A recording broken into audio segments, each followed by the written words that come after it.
From Russia with Love by Ian Fleming. SMERSH is the official murder organization of the Soviet government. It operates both at home and abroad, and in 1955 it employed a total of 40,000 men and women. SMERSH is a contraction of Śmierć Szpionem, which means death to spies. It's a name used only among its staff and among Soviet officials. No sane member of the public would dream of allowing the word to pass his lips. The headquarters of SMERSH is a very large and ugly modern building on the Sretenka Ulitsa. It is number 13 on this wide, dull street, and pedestrians keep their eyes to the ground as they pass the two sentries with submachine guns, who stand on either side of the broad steps leading up to the big iron double door. If they remember in time, or can do so inconspicuously, they cross the street and pass by on the other side. The direction of SMERSH is carried out from the second floor. The most important room on the second floor is a very large, light room painted in the pale olive green that is the common denominator of government offices all over the world. Opposite the soundproof door, two wide windows look over the courtyard at the back of the building. The floor is close-fitted with a colourful Caucasian carpet of the finest quality. Across the far left-hand corner of the room stands a massive oak desk. The top of the desk is covered with red velvet under a thick sheet of plate glass. From the centre of the desk, to form a T with it, a conference table stretches diagonally out across the room. 8 straight-backed red leather chairs are drawn up to it. On a warm June night, just before 11:30 p.m., a tough-looking, thick-set man of about 50 was standing at the desk. The head of SMERSH, Colonel General Grubosha Boyshikov, known in the building as G, was dressed in a khaki tunic with a high collar and dark blue cavalry trousers with two thin red stripes down the sides. The trousers ended in riding boots of soft, highly polished black leather. On the breast of the tunic were 3 rows of metal ribbons. Above the high collar of the tunic, the face was narrow and sharp.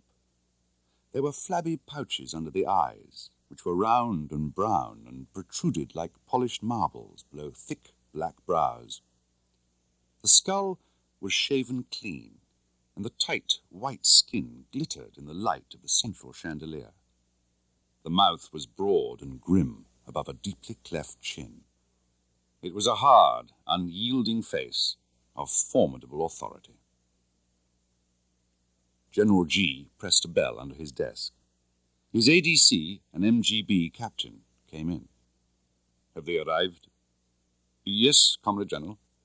"Bring them in." In a few minutes, 6 men, 5 of them in uniform, filed in through the door and, with hardly a glance at the man behind the desk, took their places at the conference table. They were 3 senior officers, heads of their departments, and each was accompanied by an ADC. On the far side of the table sat Lieutenant General Slavin, head of the GRU, the intelligence department of the General Staff of the Army, with a full colonel beside him. At the end of the table sat Lieutenant General Vodvishensky of RUMID, the intelligence department of the Ministry of Foreign Affairs, with a middle-aged man in plain clothes. With his back to the door sat Colonel of State Security Nikitin, head of intelligence for the MGB, the Soviet Secret Service, with a major at his side. "Good evening, comrades." A polite, careful murmur came from the 3 senior officers. Each one knew, and thought he was the only one to know, that the room was wired for sound. "Let us smoke." General G took out a packet of Moskva Volga cigarettes, and there was a clicking of lighters round the table. "Comrades, we meet under instructions from Comrade General Serov. General Serov, on behalf of the Presidium, has ordered me to make known to you certain matters of state policy. We are then to confer and recommend a course of action which will be in line with this policy and assist it. We have to reach our decision quickly. But our decision will be of supreme importance to the state. It will therefore have to be a correct decision. Our recommendation concerns a conspicuous act of terrorism to be carried out in enemy territory within 3 months. The choice of target will not be an easy matter, and our collective responsibility for the correct choice will be a heavy one. It is not just a question of blowing up a building or shooting a prime minister. Our operation must be delicate, refined, and aimed at the heart of the intelligence apparatus of the West. It must do grave damage, hidden damage, which the public will perhaps hear nothing of, but which will be the secret talk of government circles. But it must also cause a public scandal so devastating that the world will lick its lips and sneer at the shame and stupidity of our enemies. Naturally, governments will know that it is a Soviet conspiratio, and the agents and spies of the West will know it too, and they will marvel at our cleverness, and they will tremble. Traitors and possible defectors will change their minds. Our own operatives will be stimulated. And now, to choose the organization at which we will strike, and then to decide on the specific target within that organization. Comrade Lieutenant General Vodvyshensky, since you observe the foreign intelligence scene from a neutral standpoint, perhaps you would survey the field for us. We wish to have your opinion of the relative importance of the Western intelligence services. In this matter, said General Vodvyshensky carefully, one must not confuse the man with his office. Every country has good spies, and it is not always the biggest countries that have the most or the best. But secret services are expensive, and small countries cannot afford the coordinated effort which produces good intelligence. There are individual agents serving Norway, Holland, Belgium, and even Portugal, who could be a great nuisance to us if these countries knew the value of their reports or made good use of them. But they do not. Instead of passing their information on to the larger powers, they prefer to sit on it and feel important. So we need not worry with these smaller countries. Italy can be dismissed. They are clever and active, but they do us no harm. They're only interested in their own backyard, the Mediterranean. The same can be said of Spain. In France, while we have penetrated most of their services, the Deuxième Bureau is still clever and dangerous. There is a man called Matisse at the head of it. He would be a tempting target, and it would be easy to operate in France. The Americans have the biggest and richest service among our enemies. Technically, in such matters as radio and weapons and equipment, they are the best. But they have no understanding for the work. England is another matter altogether. I think we all have respect for her intelligence service. MI5 employs men with good education and good brains. Their secret service is still better. They have notable successes. In certain types of operation, we are constantly finding that they have been there before us. The agents are good. They pay them little money, only 1,000 or 2,000 rubles a month, but they serve with devotion. Yet these agents have no special privileges in England, no relief from taxation, and no special shops, such as we have, from which they can buy cheap goods. They are rarely awarded a decoration until they retire.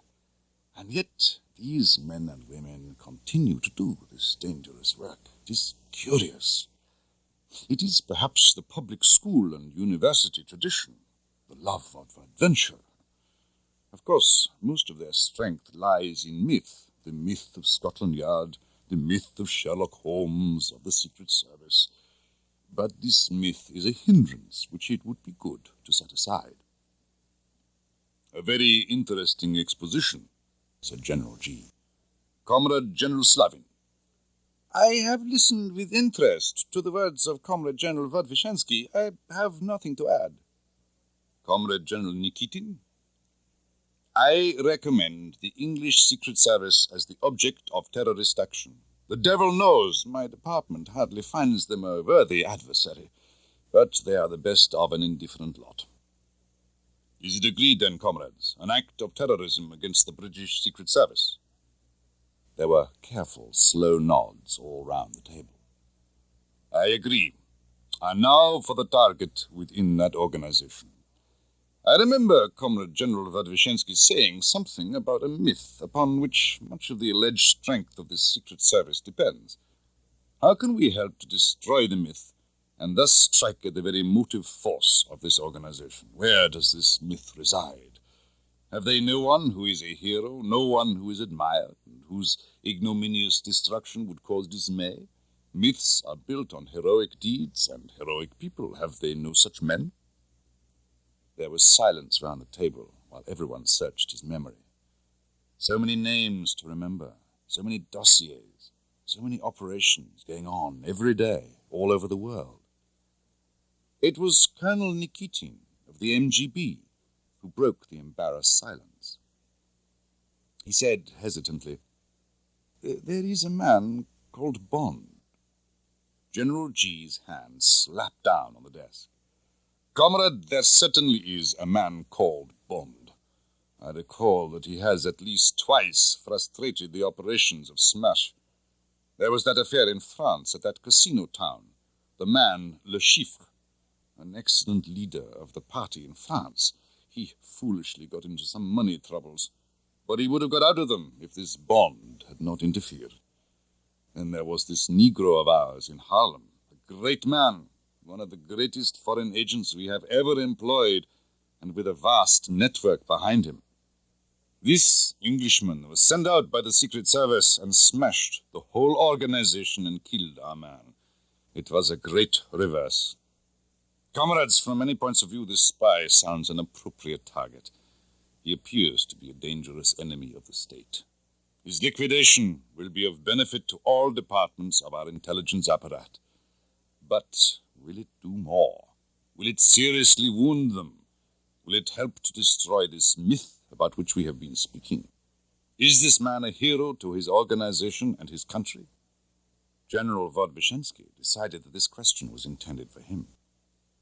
English spies we have captured speak highly of this man. He is certainly much admired in his service. He has worked for the British Secret Service since 1938 and now holds the secret number 007.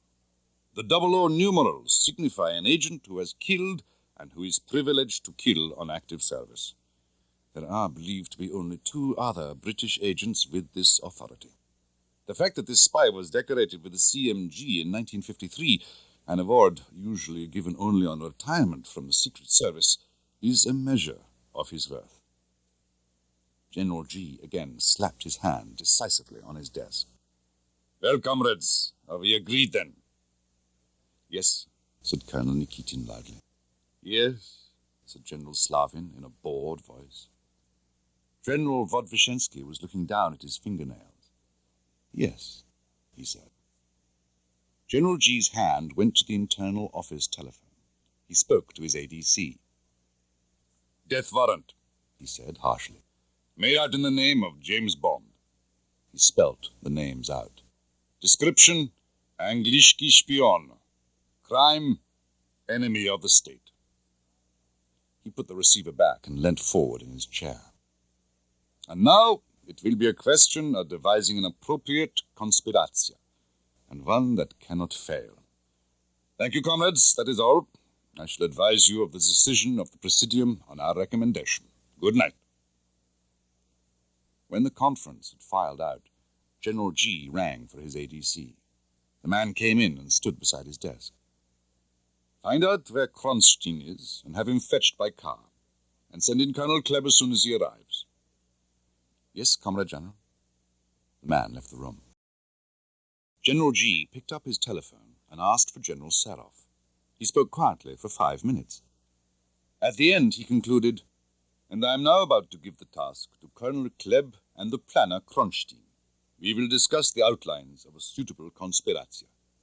They will give me detailed proposals tomorrow. Is that in order, Comrade General?"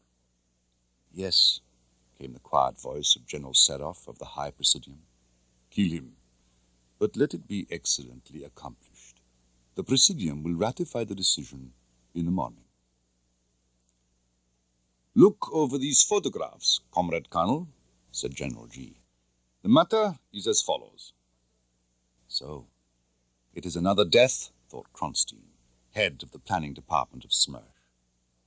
He examined the dark, ruthless face that gazed levelly at him from the blown-up passport photograph. While Kronstein listened with half his mind to what the general was saying, he picked out the salient facts.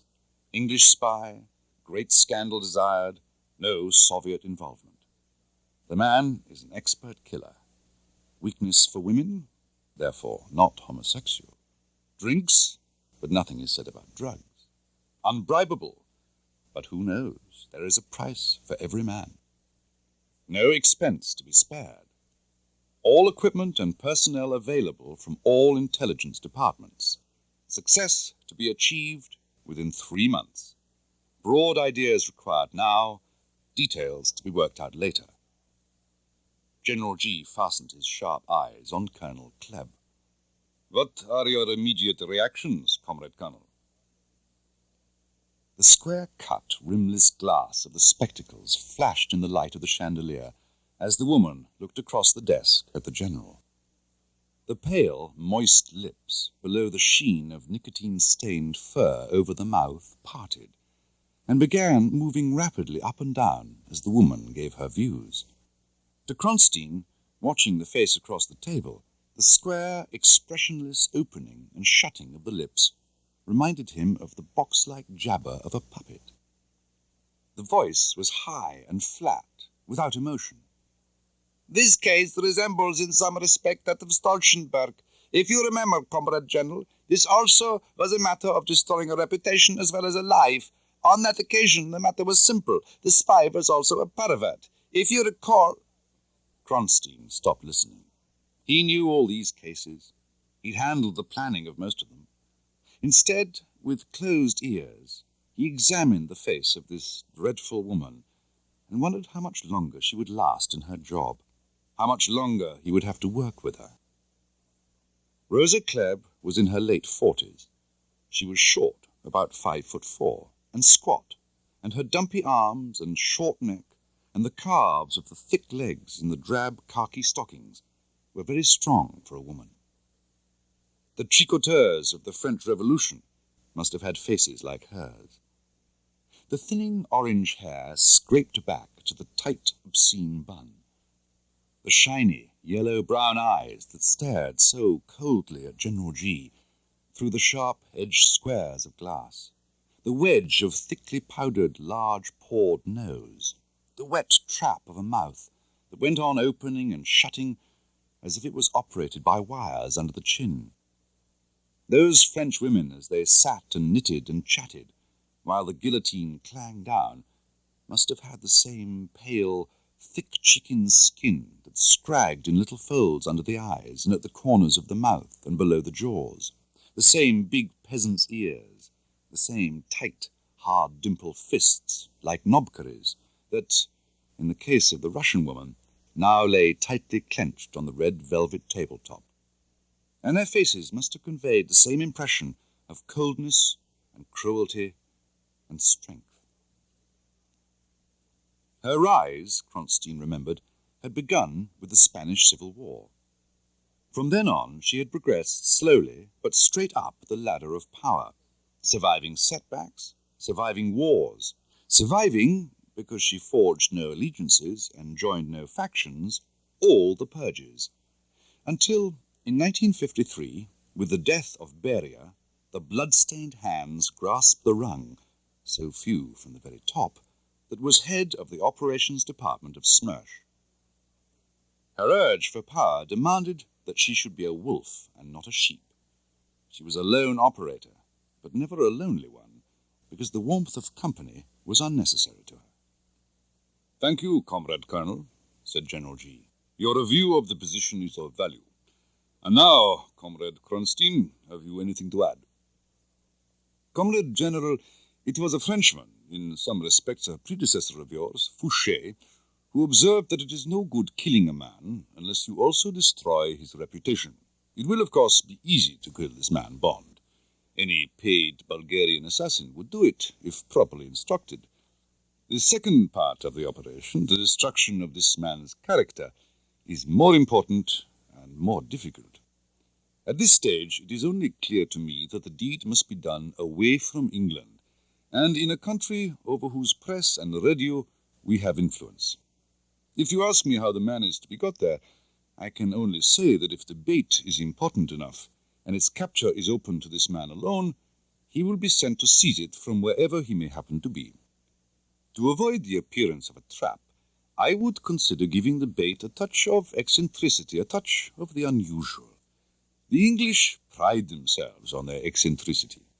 They treat the eccentric proposition as a challenge.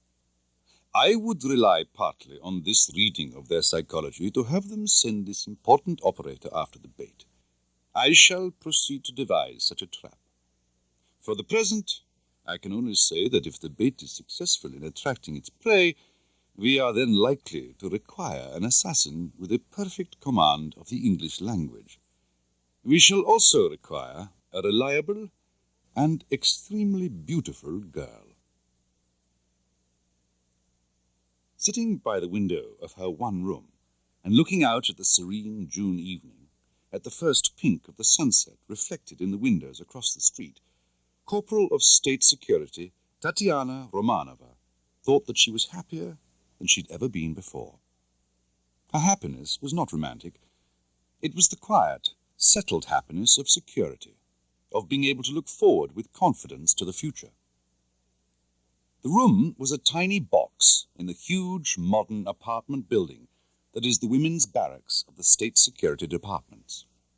The fine 8-story building contains 2,000 rooms, some, like hers on the 3rd floor, nothing but square boxes with a telephone, hot and cold water, a single electric light, and a share of the central bathrooms and lavatories. Others, on the top 2 floors, consisting of 2- and 3-room flats with bathrooms. These were for the high-ranking women.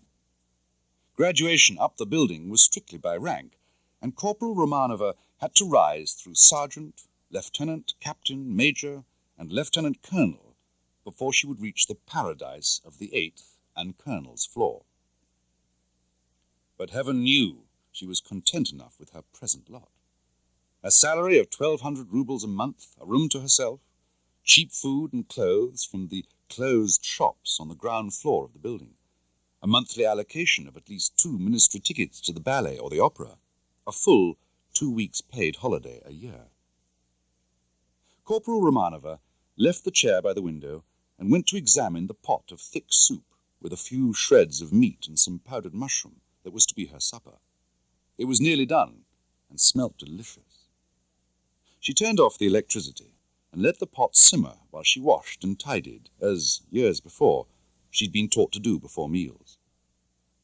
While she dried her hands, she examined herself in the big oval looking-glass over the washstand.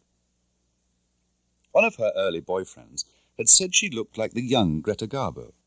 Fine, dark brown, silken hair brushed straight back from a tall brow and falling heavily down almost to the shoulders. A good, soft, pale skin with an ivory sheen at the cheekbones. Wide apart, level eyes of the deepest blue. A straight, rather imperious nose. And then the mouth. What about the mouth? Was it too broad?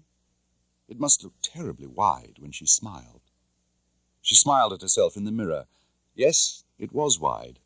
But then so had Greta Garbo's been.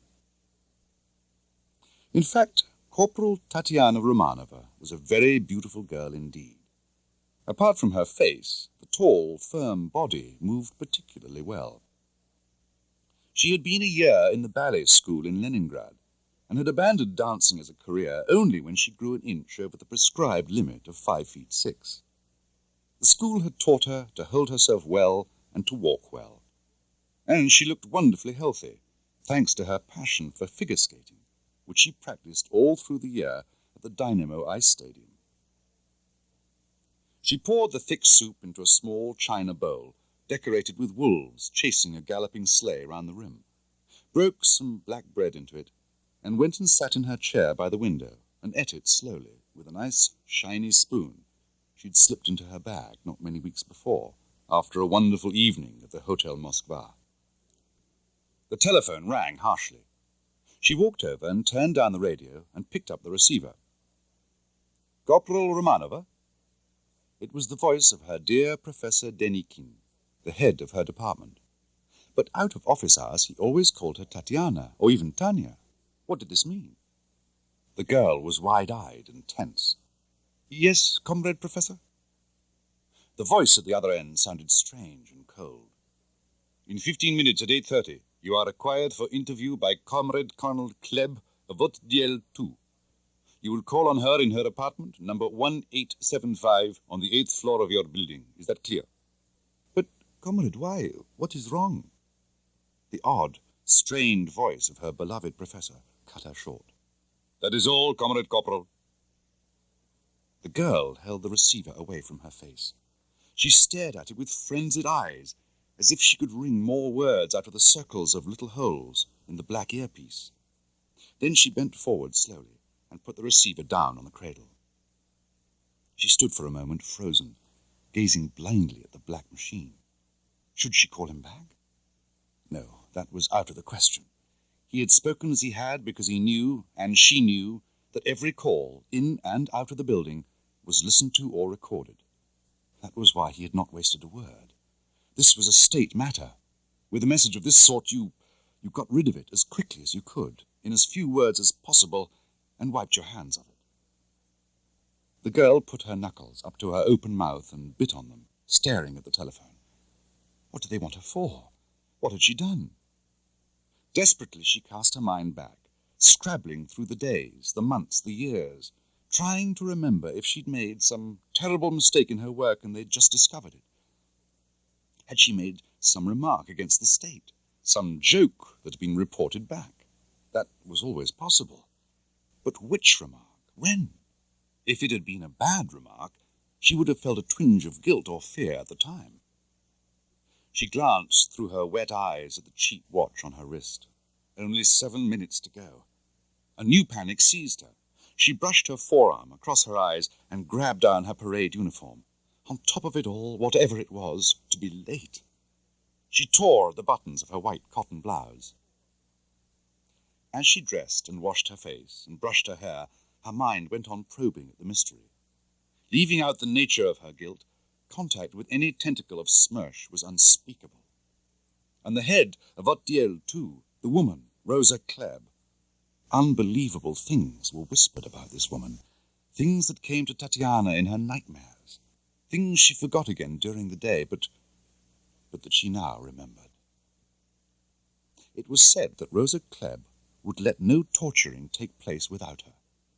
There was a blood-spattered smock in her office, and they said that when she was seen scurrying through the basement passages, dressed in the smock, the word would go round, and even the workers in SMERSH would hush their words and bend low over their papers, perhaps even cross their fingers in their pockets, until she was reported back in her room.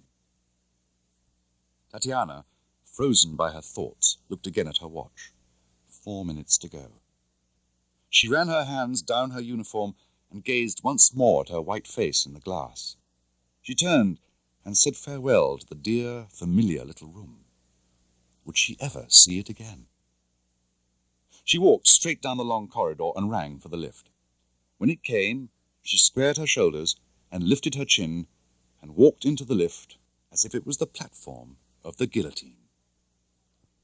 Comrade Corporal Romanova, I have good reports of your work. Your record is excellent both in your duties and in sport. The state is pleased with you. Tatiana could not believe her ears. She felt faint with reaction. She blushed to the roots of her hair and then turned pale. She stammered in a weak voice, I am grateful, Comrade Colonel. Because of your excellent services, you have been singled out for a most important assignment. This is a great honor for you. Do you understand? Yes, indeed, Comrade Colonel. This assignment carries much responsibility. It bears a higher rank. I congratulate you on your promotion, Comrade Corporal, on completion of the assignment to the rank of Captain of State Security. This was unheard of for a girl of 24. Tatiana sensed danger. She stiffened like an animal who sees the steel jaws beneath the meat. I am deeply honored, Comrade Colonel. Rosa Klebb grunted non-committally. This was a beautiful, guileless, innocent girl. Just what the conspiratio demanded. Now she must be loosened up. "My dear," she said smoothly, "oh, how remiss of me. This promotion should be celebrated in a glass of wine. You must not think we senior officers are inhuman. We will drink together. It will be a good excuse to open a bottle of French champagne." Rosa Klebb got up and went over to the sideboard where her batman had laid out what she'd ordered. "Try one of these chocolates while I wrestle with the cork." She put a spectacular box of chocolates in front of Tatiana and went back to the sideboard. "They're from Switzerland, the very best. The soft centers are the round ones, the hard ones are square." Tatiana murmured her thanks. She reached out and chose a round one. Rosa Klebb lifted her glass merrily. "The vache zdarovia, Comrade Tatiana, and my warmest congratulations." She sat down opposite the girl. "And now to business, comrade." Authority was back in the voice. "There is much work to be done." She leant forward. "Have you ever wished to live abroad, comrade, in a foreign country?" "No, comrade. I am happy in Moscow." "You have never thought what it might be like living in the West? All those beautiful clothes, the jazz, the modern things?" "No, comrade." "And if the state required you to live in the West?" I would obey." "Willingly?" Tatiana shrugged her shoulders with a hint of impatience. "One does what one is told." The woman paused. There was a girlish conspiracy in the next question. "Are you a virgin, comrade?" "Oh, my God," thought Tatiana. "No, Comrade Colonel." The wet lips glinted in the light. "How many men?" Tatiana colored to the roots of her hair. Russian girls are reticent and prudish about sex. In Russia, the sexual climate is mid-Victorian. These questions from the Klebb woman were all the more revolting for being asked in this cold, inquisitorial tone by a state official she had never met before in her life. Tatiana screwed up her courage. She stared defensively into the yellow eyes. "What is the purpose of these intimate questions, please, Comrade Colonel?" Rosa Klebb straightened. Her voice cut back like a whip. "Remember yourself, comrade. You are not here to ask questions. You forget to whom you are speaking. Answer me." Tatiana shrank back. 3 men, Comrade Colonel." "When? How old were you?" "At school, when I was 17. Then at the Institute of Foreign Languages, I was 22. Then last year, I was 23. It was a friend I met skating." "Their names, please, comrade." Tatiana covered her face with her hands and burst into tears. "No," she cried between her sobs. "No, never, whatever you do to me. You have no right." "Stop that nonsense. In 5 minutes I could have those names from you or anything else I wish to know. You are playing a dangerous game with me, comrade. My patience will not last forever. For the moment, we will pass on. Tomorrow you will give me the names. No harm will come to these men. They will be asked 1 or 2 questions about you. Simple, technical questions, that is all." The voice became oily and smooth. "Come, come, my dear. You must trust me. Your little secrets are safe with me. Here, drink some more champagne and forget this little unpleasantness. We must be friends. We have work to do together. You must learn, my dear Tanya, to treat me as you would your mother. Now, just 1 more intimate little question, as between girls. Do you enjoy making love? Does it give you pleasure?" Tatiana's hands came up again and covered her face. From behind them, in a muffled voice, she said, "Well, yes, Comrade Colonel, naturally, when one is in love." Her voice trailed away. "And supposing, my dear, you were not in love, then would love-making with a man still give you pleasure?" I suppose it would depend on the man." "That is a sensible answer, my dear." Rosa Klebb opened a drawer in the table. She took out a photograph and slipped it across to the girl. "What about this man, for instance?" Tatiana drew the photograph cautiously towards her, as if it might catch fire. She looked down warily at the handsome, ruthless face. She tried to think, to imagine I cannot tell, Comrade Colonel. He is good-looking. Perhaps if he was gentle. She pushed the photograph anxiously away from her. No, keep it, my dear. Put it beside your bed and think of this man. You will learn more about him later. And now, would you like to know what your new work is to be? The task for which you have been chosen from all the girls in Russia? Yes, indeed, Comrade Colonel. It is a simple, delightful duty you have been chosen for, Comrade Corporal. A real labor of love, as we say. It is a matter of falling in love. That is all, nothing else. Just falling in love with this man. But who is he? I don't even know him.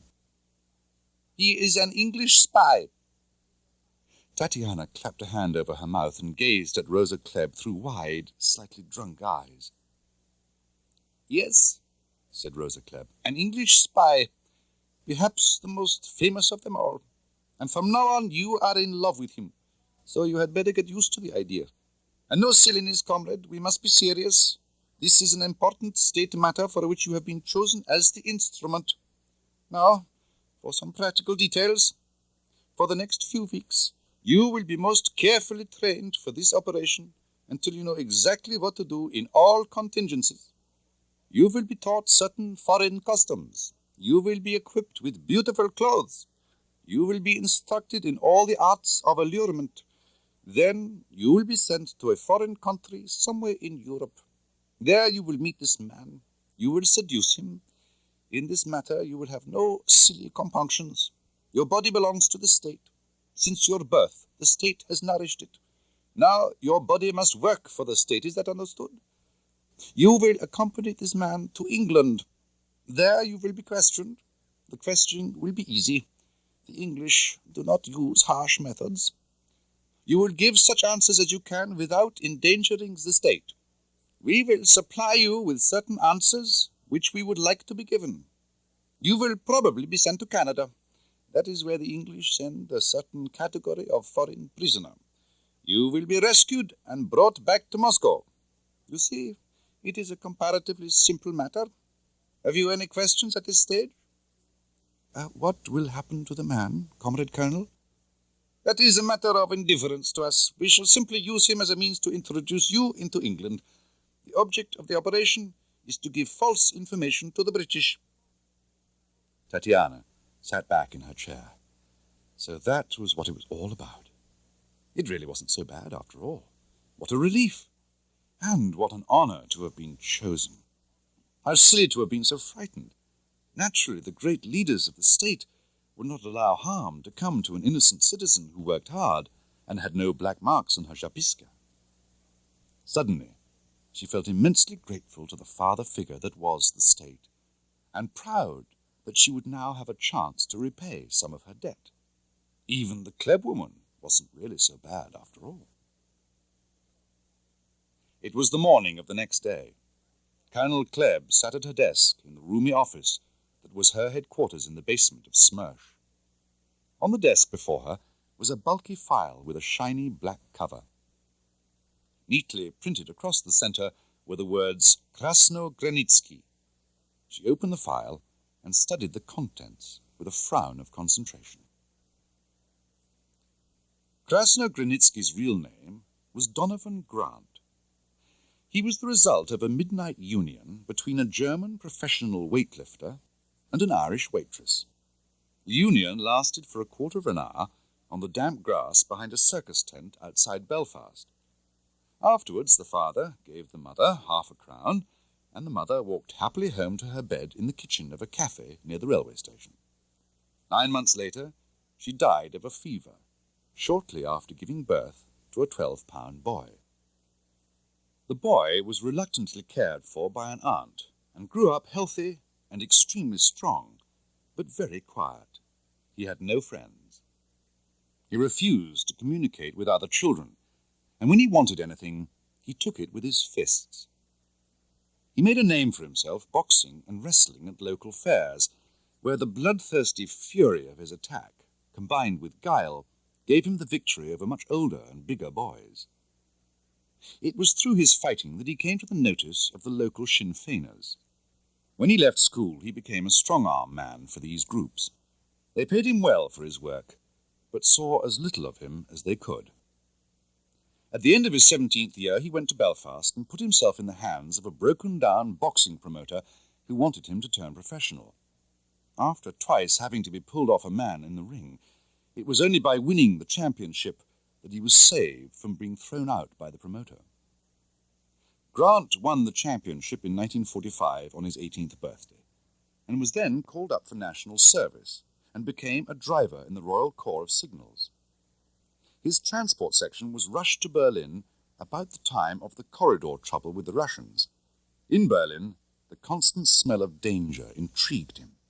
He liked all he heard about the Russians, their brutality, their carelessness of human life, and their guile, and he decided to go over to them.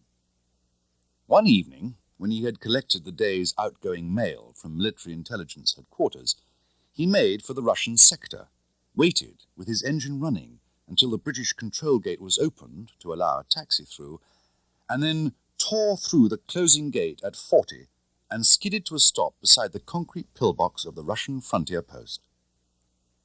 Then began a year of semi-prison, which Grant had devoted to keeping fit and to learning Russian, while people came and went around him, interrogators, stool pigeons, doctors, psychiatrists, and so on. Meanwhile, Soviet spies in England and Northern Ireland had painstakingly investigated his past. At the end of the year, Grant was given a clean bill of political health, or as clean as any foreigner can get in Russia.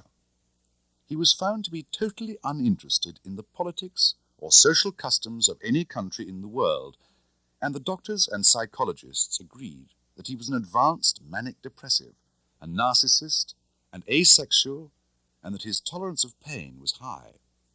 His physical health was superb, and he was as cunning as a fox. Everyone agreed that he was an exceedingly dangerous member of society.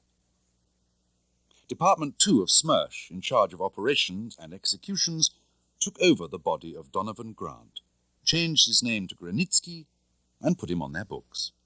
He embarked on a 2-year period of special training. In 1952, as a result of excellent work, notably in the eastern sector of Berlin, he was granted Soviet citizenship. And in 1953, he was given the rank of major and a villa in the Crimea. As Colonel Klebb closed Granitsky's file, one of the 3 telephones at her side purred softly. She picked up the receiver. "Very well," she said softly. "Send him in." She turned to Kronstein, who sat picking his teeth thoughtfully with an opened paperclip in an armchair up against the left-hand wall.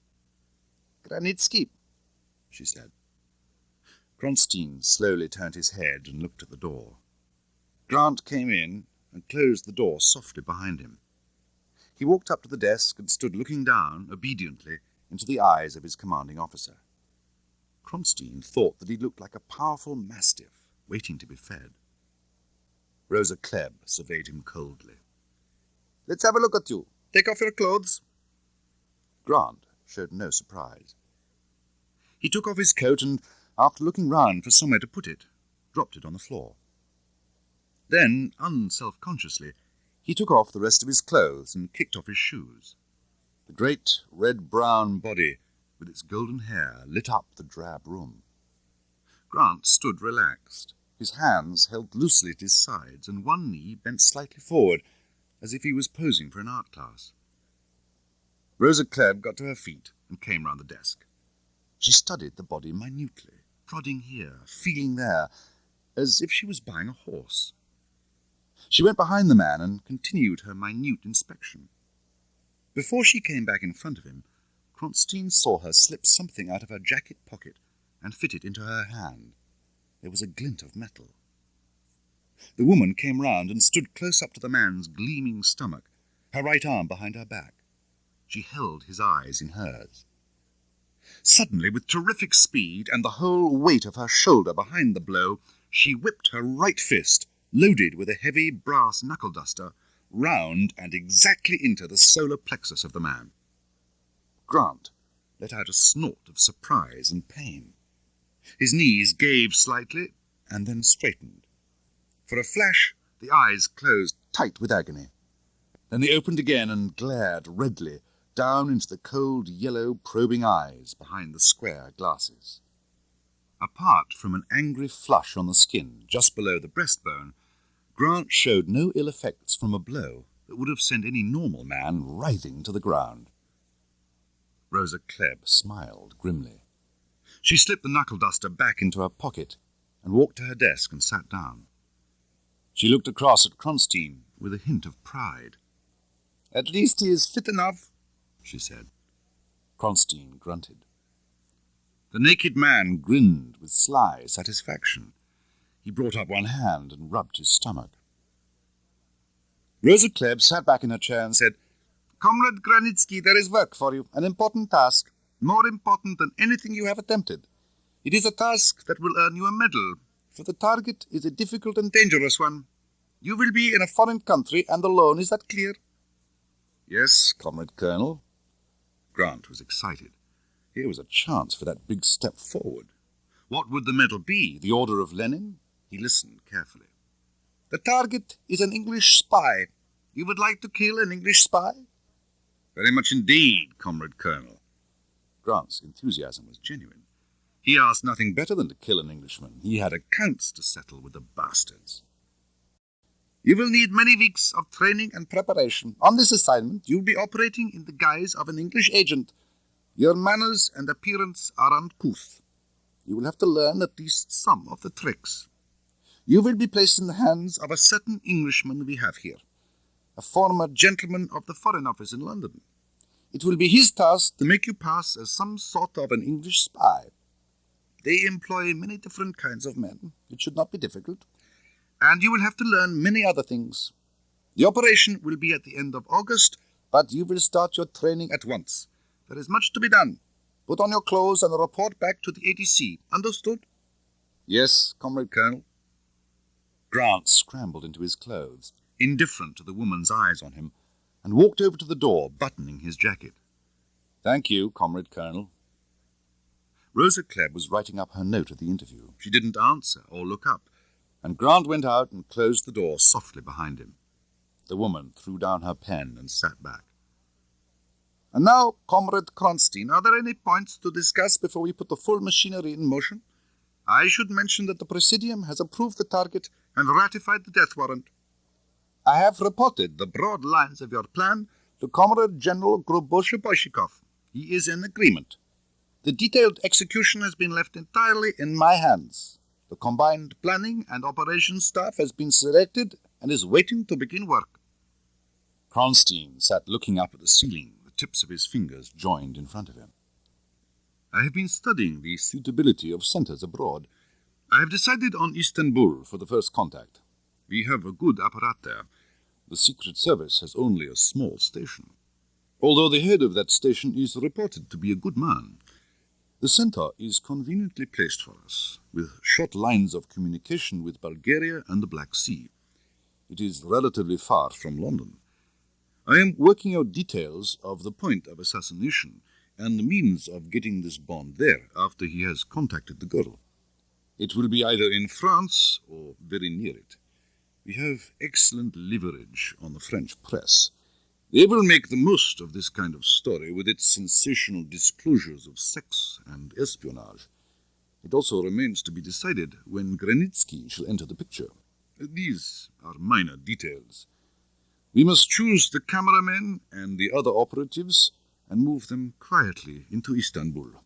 The cipher department has agreed that there is no security objection to handing over the outer case of a Spectre machine.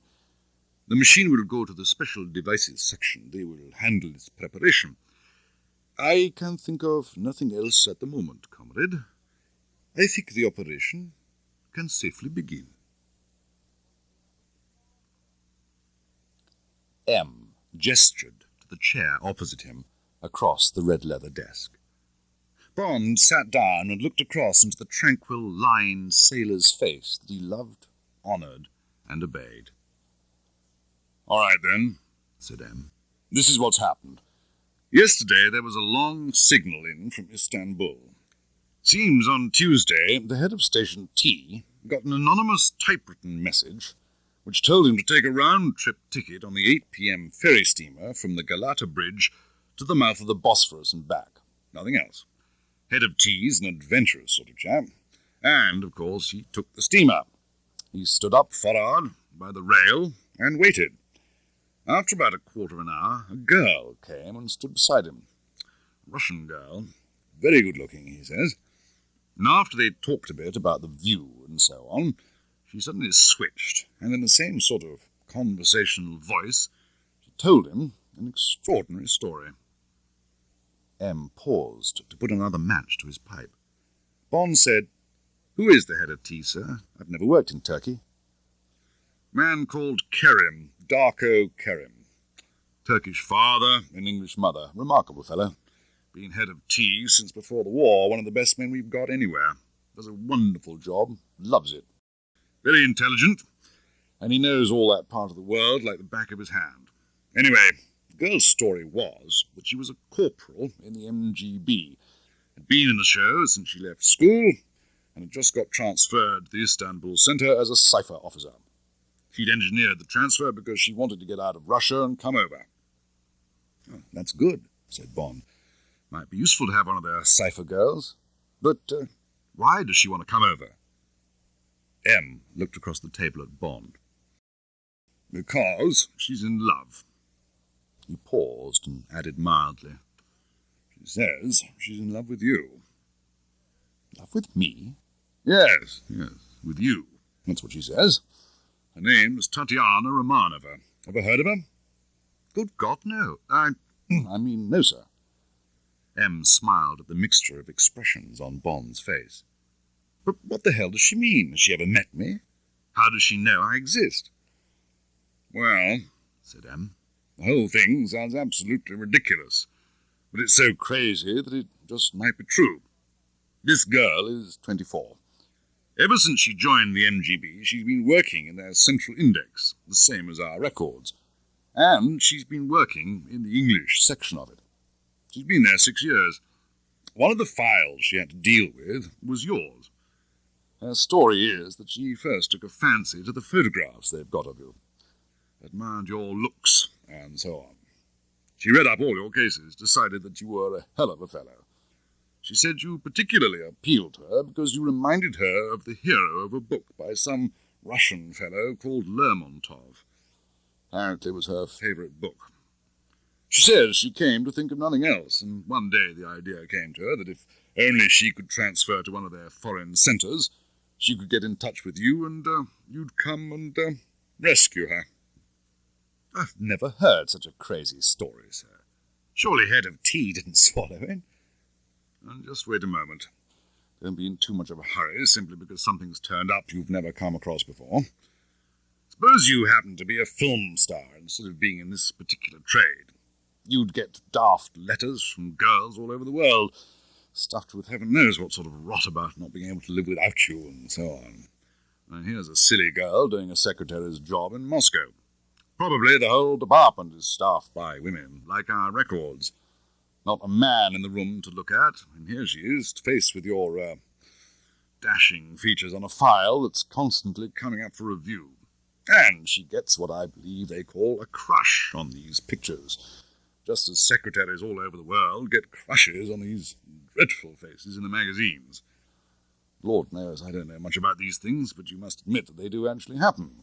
There's no reason why a Russian girl shouldn't be just as silly as an English one. But she must have got guts to do what she did. Does head of T say if she realized the consequences if she was found out?" "He said she was frightened out of her wits. Spent the whole time on the boat looking round to see if anybody was watching her. She told Kerim that this passion for you gradually developed into a phobia. She got to hate the sight of Russian men.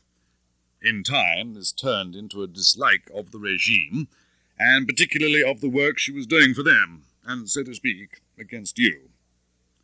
So she applied for a transfer abroad, and since her languages were very good, English and French, in due course she was offered Istanbul, if she would join the cipher department, which meant a cut in pay. To cut a long story short, after 6 months' training she got to Istanbul about 3 weeks ago. Then she sniffed about, and soon got hold of the name of our man, Kerim. He's been there so long that everybody in Turkey knows what he does by now. Of course, Kerim's first reactions were exactly the same as yours, and he fished around looking for a trap. The girl got more and more desperate as Kerim went on, trying to break down her story. And then... M's eyes glittered softly across at Bond. And then came the clincher. She had a last card to play, and she knew it was the ace of trumps. If she could come over to us, she would bring her cipher machine with her. It's the brand new Spectre machine, the thing we'd give our eyes to have. Good God, said Bond softly, his mind boggling at the immensity of the prize. The Spectre, the machine that would allow them to decipher the top-secret traffic of all. To have that would be a priceless victory. Bond was sold. At once he accepted all M's faith in the girl's story, however crazy it might be. For a Russian to offer them this gift, and take the appalling risk of bringing it, could only mean an act of desperation, of desperate infatuation, if you liked. Whether the girl's story was true or not, the stakes were too high to turn down the gamble. You see, said M softly. It was not difficult to read Bond's mind from the excitement in his eyes. You see what I mean? Kerim said she was absolutely definite. Apparently she's on duty alone certain nights of the week and sleeps on a camp bed in the office. She seemed to have no doubts about it, although she realized that she would be shot out of hand if anyone even dreamed of her plan. She refused to make any arrangements for staying in touch, just said that she'd keep her end of the bargain if we'd keep ours. But of course Kerim couldn't guarantee that we would make the bargain with her in the first place. Bond said nothing. He thought he could guess what was coming. This girl will only do these things on one condition, that you go out to Istanbul and bring her and the machine back to England. Bond shrugged his shoulders. That presented no difficulties. But he looked candidly back at M. That should be a piece of cake, sir. As far as I can see, there's only one snag. She's only seen photographs of me and read a lot of exciting stories. Suppose that when she sees me in the flesh, I don't come up to her expectations. It's up to you, said M grimly, to see that you do come up to her expectations. The 4 small, square-ended propellers turned slowly, one by one, and became 4 whizzing pools. The low hum of the turbojets rose to a shrill, smooth whine. The Viscount wheeled easily out to the shimmering east-west runway of London Airport. There was a pause as the chief pilot gunned up the 4 engines into a banshee scream, and then, with a jerk of released brakes, the 10:30 BEA Flight 130 to Rome, Athens, and Istanbul gathered speed and hurtled down the runway and up into a quick, easy climb. Bond unfastened his seatbelt and lit a cigarette. He reached for the slim, expensive-looking attaché case on the floor beside him and took out the Mask of Demetrios by Eric Ambler, and put the case, which was very heavy in spite of its size, on the seat beside him.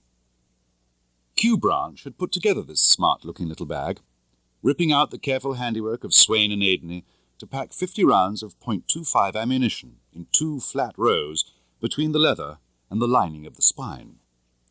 In each of the innocent sides there was a flat throwing knife, built by Wilkinson's, the sword-makers, and the tops of their handles were concealed cleverly by the stitching at the corners.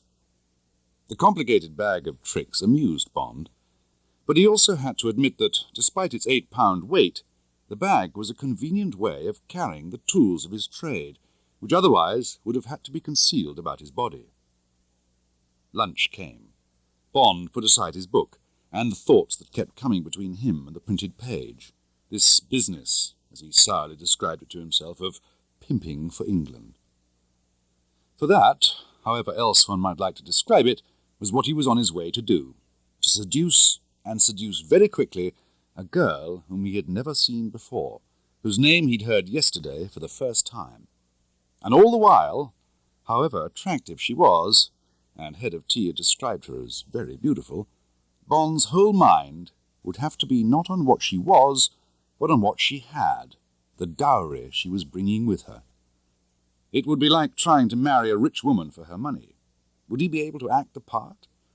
Was it all a complicated MGB plot of which he couldn't find the key? Was he walking into some trap that not even the tortuous mind of M could fathom? Several hours later, the plane's 4 propellers wheeled to a stop outside the fine modern airport of Yeşilköy, an hour's drive from Istanbul.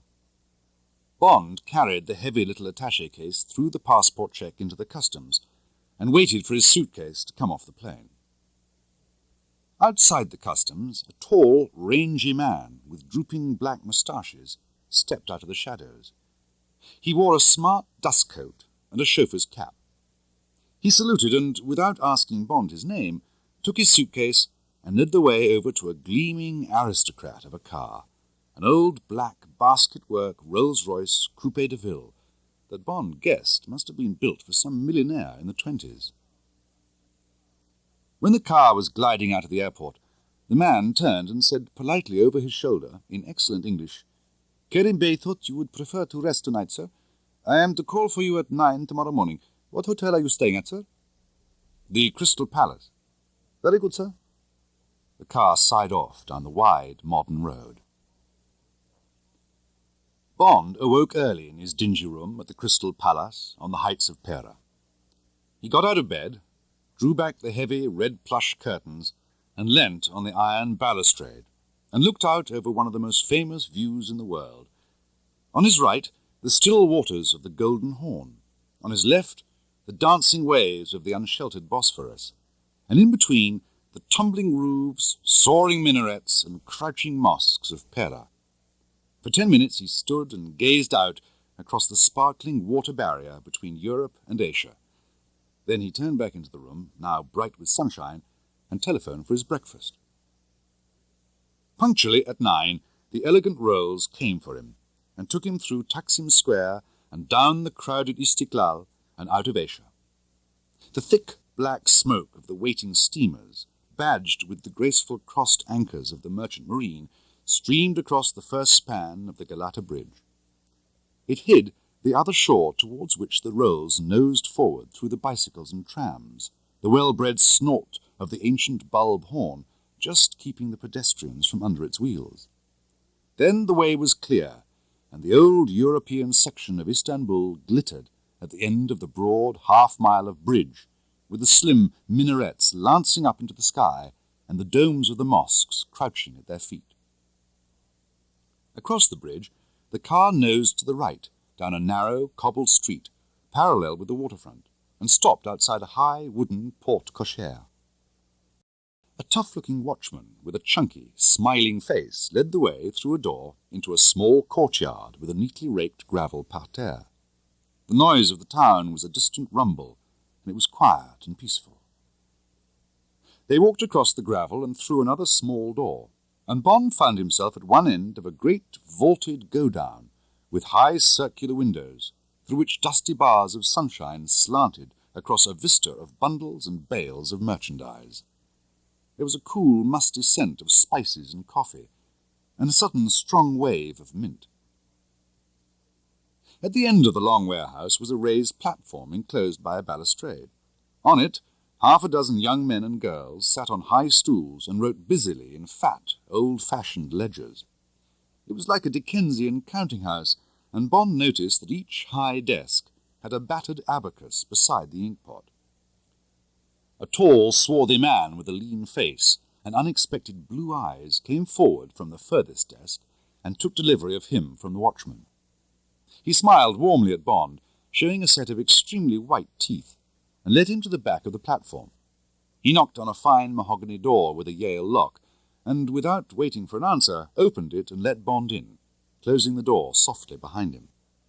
"Ah, my friend, come in, come in." A very large man, in a beautifully cut cream tussore suit, got up from a mahogany desk and came to meet him, holding out his hand.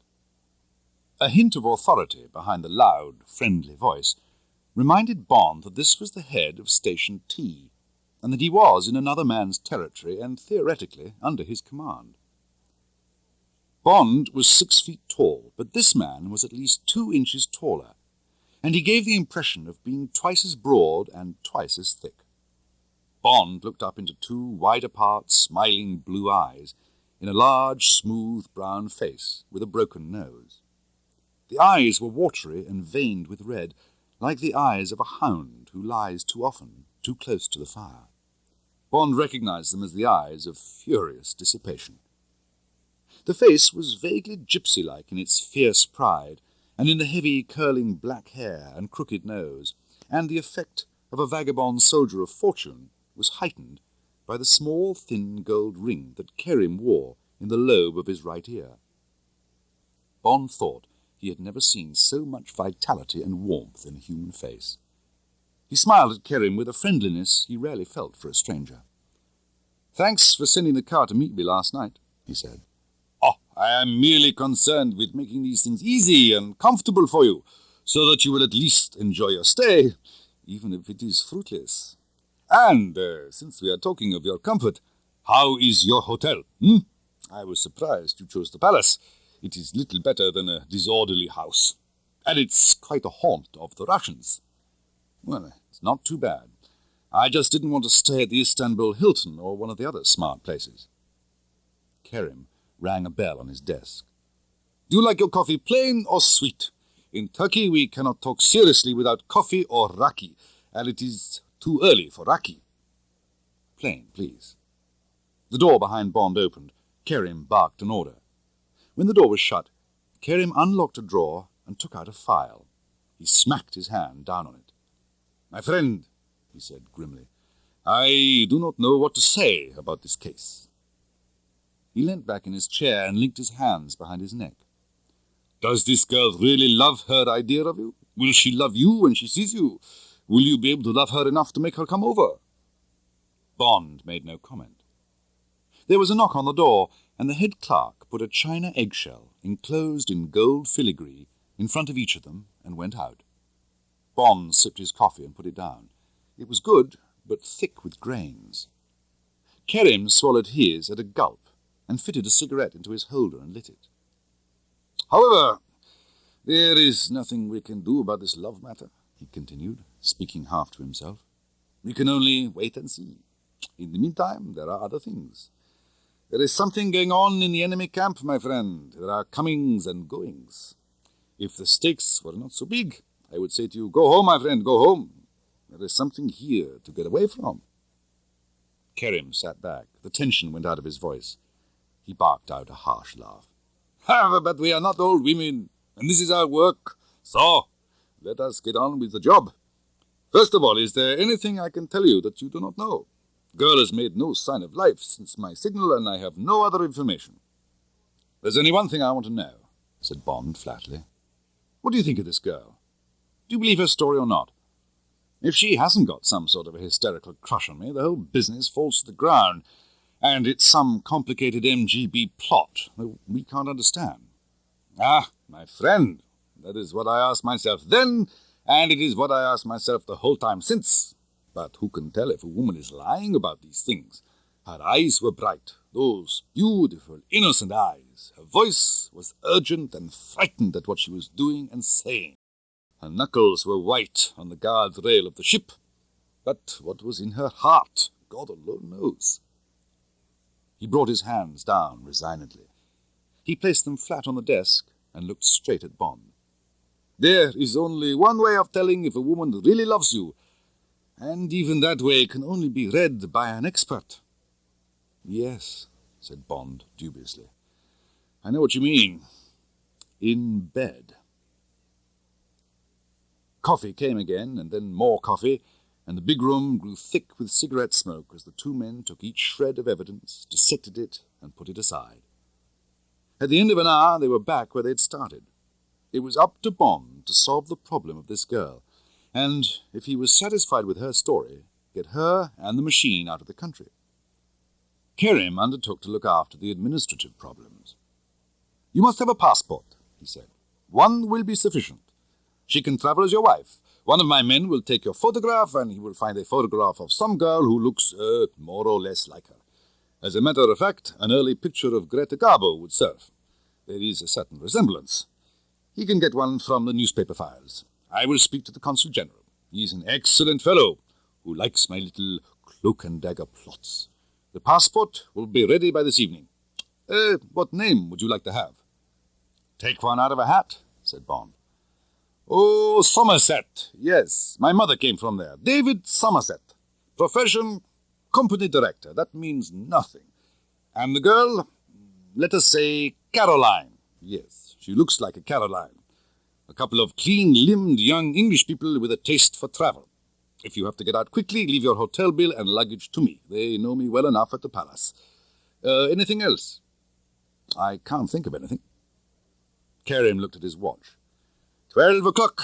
Time for the car to take you back to your hotel. There might be a message. And have a good look at your things to see if anyone has been inquisitive. He rang the bell and fired instructions at the head clerk, who stood with his sharp eyes on Kerim's and his lean head straining forward like a whippet's. Kerim led Bond to the door. There came again the warm, powerful hand-clasp. And now I have a lot of things to do, very quickly, he said. They may be the wrong things, but at any rate, jouons mal, mais jouons vite. A new concierge was on duty at the Crystal Palace, a small, obsequious man with guilty eyes and a yellow face. He came out from behind the desk, his hands spread in apology. Effendi, I greatly regret. It was not realized that you are a friend of Kerim Bey. Your things have been moved to number 12. It is the best room in the hotel. In fact, the concierge leered, it is the room reserved for honeymoon couples. Every comfort. My apologies, Effendi. The man executed an oily bow, washing his hands. Bond said, Let me see this room. I may not like it. I was quite comfortable where I was. Oh, certainly, Effendi. The man bowed Bond to the lift. But, alas, the plumbers are in your former room. The water supply... The voice trailed away. The lift rose about 10 feet and stopped at the first floor. Well, the story of the plumbers makes sense, I suppose, reflected Bond. And after all, there was no harm in having the best room in the hotel. The concierge unlocked a high door and stood back. Bond had to approve. The sun streamed in through wide double windows that gave onto a small balcony. The motif was pink and grey, and the style was mock French Empire. There were fine Bokhara rugs on the parquet floor. A glittering chandelier hung from the ornate ceiling. The bed, against the right-hand wall, was huge. A large mirror in a gold frame covered most of the wall behind it. The adjoining bathroom was tiled and fitted with everything, including a bidet and a shower. Bond's shaving things were neatly laid out. The concierge followed Bond back into the bedroom, and when Bond said he would take the room, bowed himself gratefully out. Bond again walked round the room. This time he carefully inspected the walls and the neighbourhood of the bed and the telephone. His suitcase was on a bench near the chest of drawers. He knelt down. No scratches round the lock. The bit of fluff he had trapped in the clasp was still there. He unlocked the suitcase and took out the little attaché case. Again, no signs of interference. Bond locked the case and got to his feet. He washed and went out of the room and down the stairs. No, there had been no messages for the Effendi. He spent the afternoon wandering around the city, getting the feel of the place, with no particular purpose in mind. It was 11 o'clock by the time he returned to the hotel. He locked and bolted his door behind him. Moonlight filtered through the curtains. He walked across and turned on the pink-shaded lights on the dressing table. He stripped off his clothes and went into the bathroom, and stood for a few minutes under the shower. He cleaned his teeth and gargled with a sharp mouthwash to get rid of the taste of the day, and turned off the bathroom light and went back into the bedroom. He drew aside one curtain and opened wide the tall windows, and stood, holding the curtains open, and looking out across the great boomerang curve of water under the riding moon. The night breeze felt wonderfully cool on his naked body. He let the curtains drop back into place. He bent to switch off the lights on the dressing table. Suddenly he stiffened, and his heart missed a beat. There had been a nervous giggle from the shadows at the back of the room. A girl's voice said, "Poor Mr. Bond, you must be tired. Come to bed." Bond whirled round. He crossed the room and turned on the pink-shaded light by the bed. There was a long body under the single sheet. Brown hair was spread out on the pillow. The tips of fingers showed, holding up the sheet over the face. Bond sat down on the edge of the bed. After a moment's silence, a corner of the sheet was cautiously lowered, and one large blue eye inspected him. "You look very improper." The voice was muffled by the sheet. "What about you? And how did you get here?" "I walked down 2 floors. I live here too." The voice was deep and provocative. There was very little accent. "Well, I'm going to get into bed." The sheet came quickly down to the chin, and the girl pulled herself up on the pillows. She was blushing. "Oh, no, you mustn't." "But it's my bed. And anyway, you told me to." The face was incredibly beautiful. Bond examined it coolly. The blush deepened. "That was only a phrase to introduce myself." "Well, I'm very glad to meet you. My name's James Bond." "Mine's Tatiana Romanova. My friends call me Tanya." There was a pause while they looked at each other. The girl with curiosity, and with what might have been relief. Bond with cool surmise. She was the first to break the silence. "You look just like your photographs." She blushed again. "But you must put something on. It upsets me." "You upset me just as much. That's called sex. If I got into bed with you, it wouldn't matter. Anyway, what have you got on?" She pulled the sheet a fraction lower to show a 1/4-inch black velvet ribbon round her neck. Bond looked down at the teasing blue eyes, now wide as if asking if the ribbon was inadequate. "Damn you, Tanya. Where are the rest of your things? Or did you come down in the lift like that?" "Oh, no. That would not have been coulterni. They are under the bed." Bond got up from the bed and went to put on one of the dark blue silk pajama coats he wore instead of pajamas. He came back to the bed and pulled up a chair beside it. He smiled down at her. "Well, I'll tell you something, Coulterni. You're one of the most beautiful women in the world." The girl blushed again. "But never mind that now. Listen, Tanya, we've got to stop fooling and be serious. What is all this about? Are you really going to come back to England with me?" "But of course." Bond was taken aback by the directness of her answer. "You're not afraid?" He saw a shadow cross her eyes, but it was not what he thought. She had remembered that she had a part to play. She had to be frightened of what she was doing, terrified.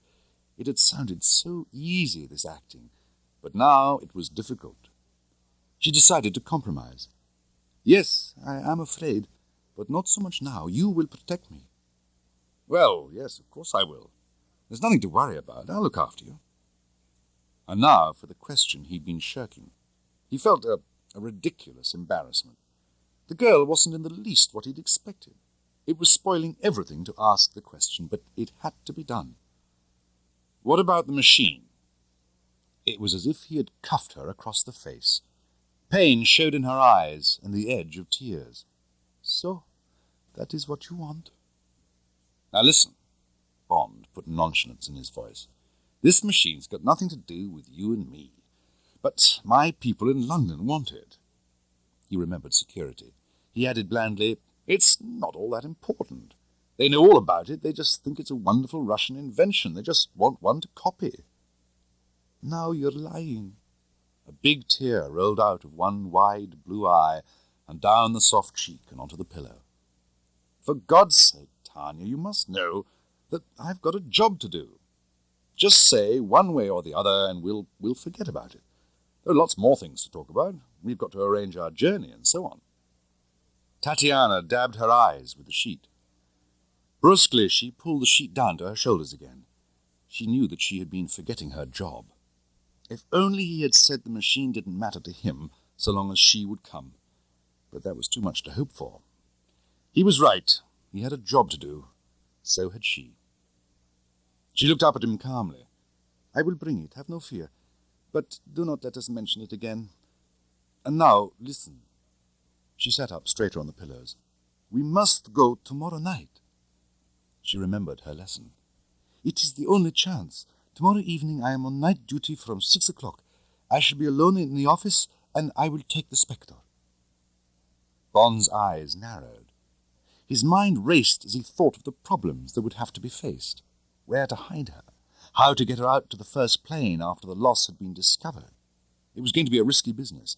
They would stop at nothing to get her and the Spectre back. "That's wonderful, Tanya." His voice was casual. "We'll keep you hidden, and then we'll take the first plane the following morning." "No, we will take the train. This Orient Express. It leaves at 9 tomorrow night. Do you think I haven't been thinking this thing out? I won't stay a minute longer in Istanbul than I have to. We will be over the frontier at dawn. You must get the tickets and the passport. I will travel with you as your wife." "The Orient Express? But that's crazy. They're bound to catch up with us somewhere. It's 4 days and 5 nights to London on that train." "That is the only way I'll go." She watched Bond's thoughtful face. She longed to stretch out a hand to him and reassure him that it would be all right, that this was a harmless conspirazia to get her to England, that no harm could come to either of them, because that was not the object of the plot. "Well, I still think it's crazy," said Bond, wondering what M's reaction would be. "But I suppose it may work. I'll get the tickets and I'll have one of our men come along, just in case. He's a good man. You'll like him. Oh, your name is Caroline Somerset, by the way. Don't forget it. How are you going to get to the train?" "Caroline Somerset." The girl turned the name over in her mind. "It's a pretty name, and you are Mr. Somerset." She laughed happily. Do not worry about me. I will come to the train just before it leaves. It is the Sirkeci station. I know where it is. And we do not worry any more, yes?" Bond moved to the edge of the bed. He took her hand and looked down into her eyes. God, he thought, I hope it's going to be all right. I hope this crazy plan will work. Is this wonderful girl a cheat? Is she true? Is she real?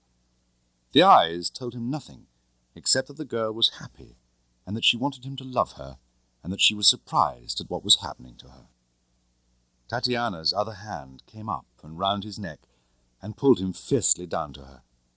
At first the mouth trembled under his, and then, as passion took her, the mouth yielded into a kiss without end.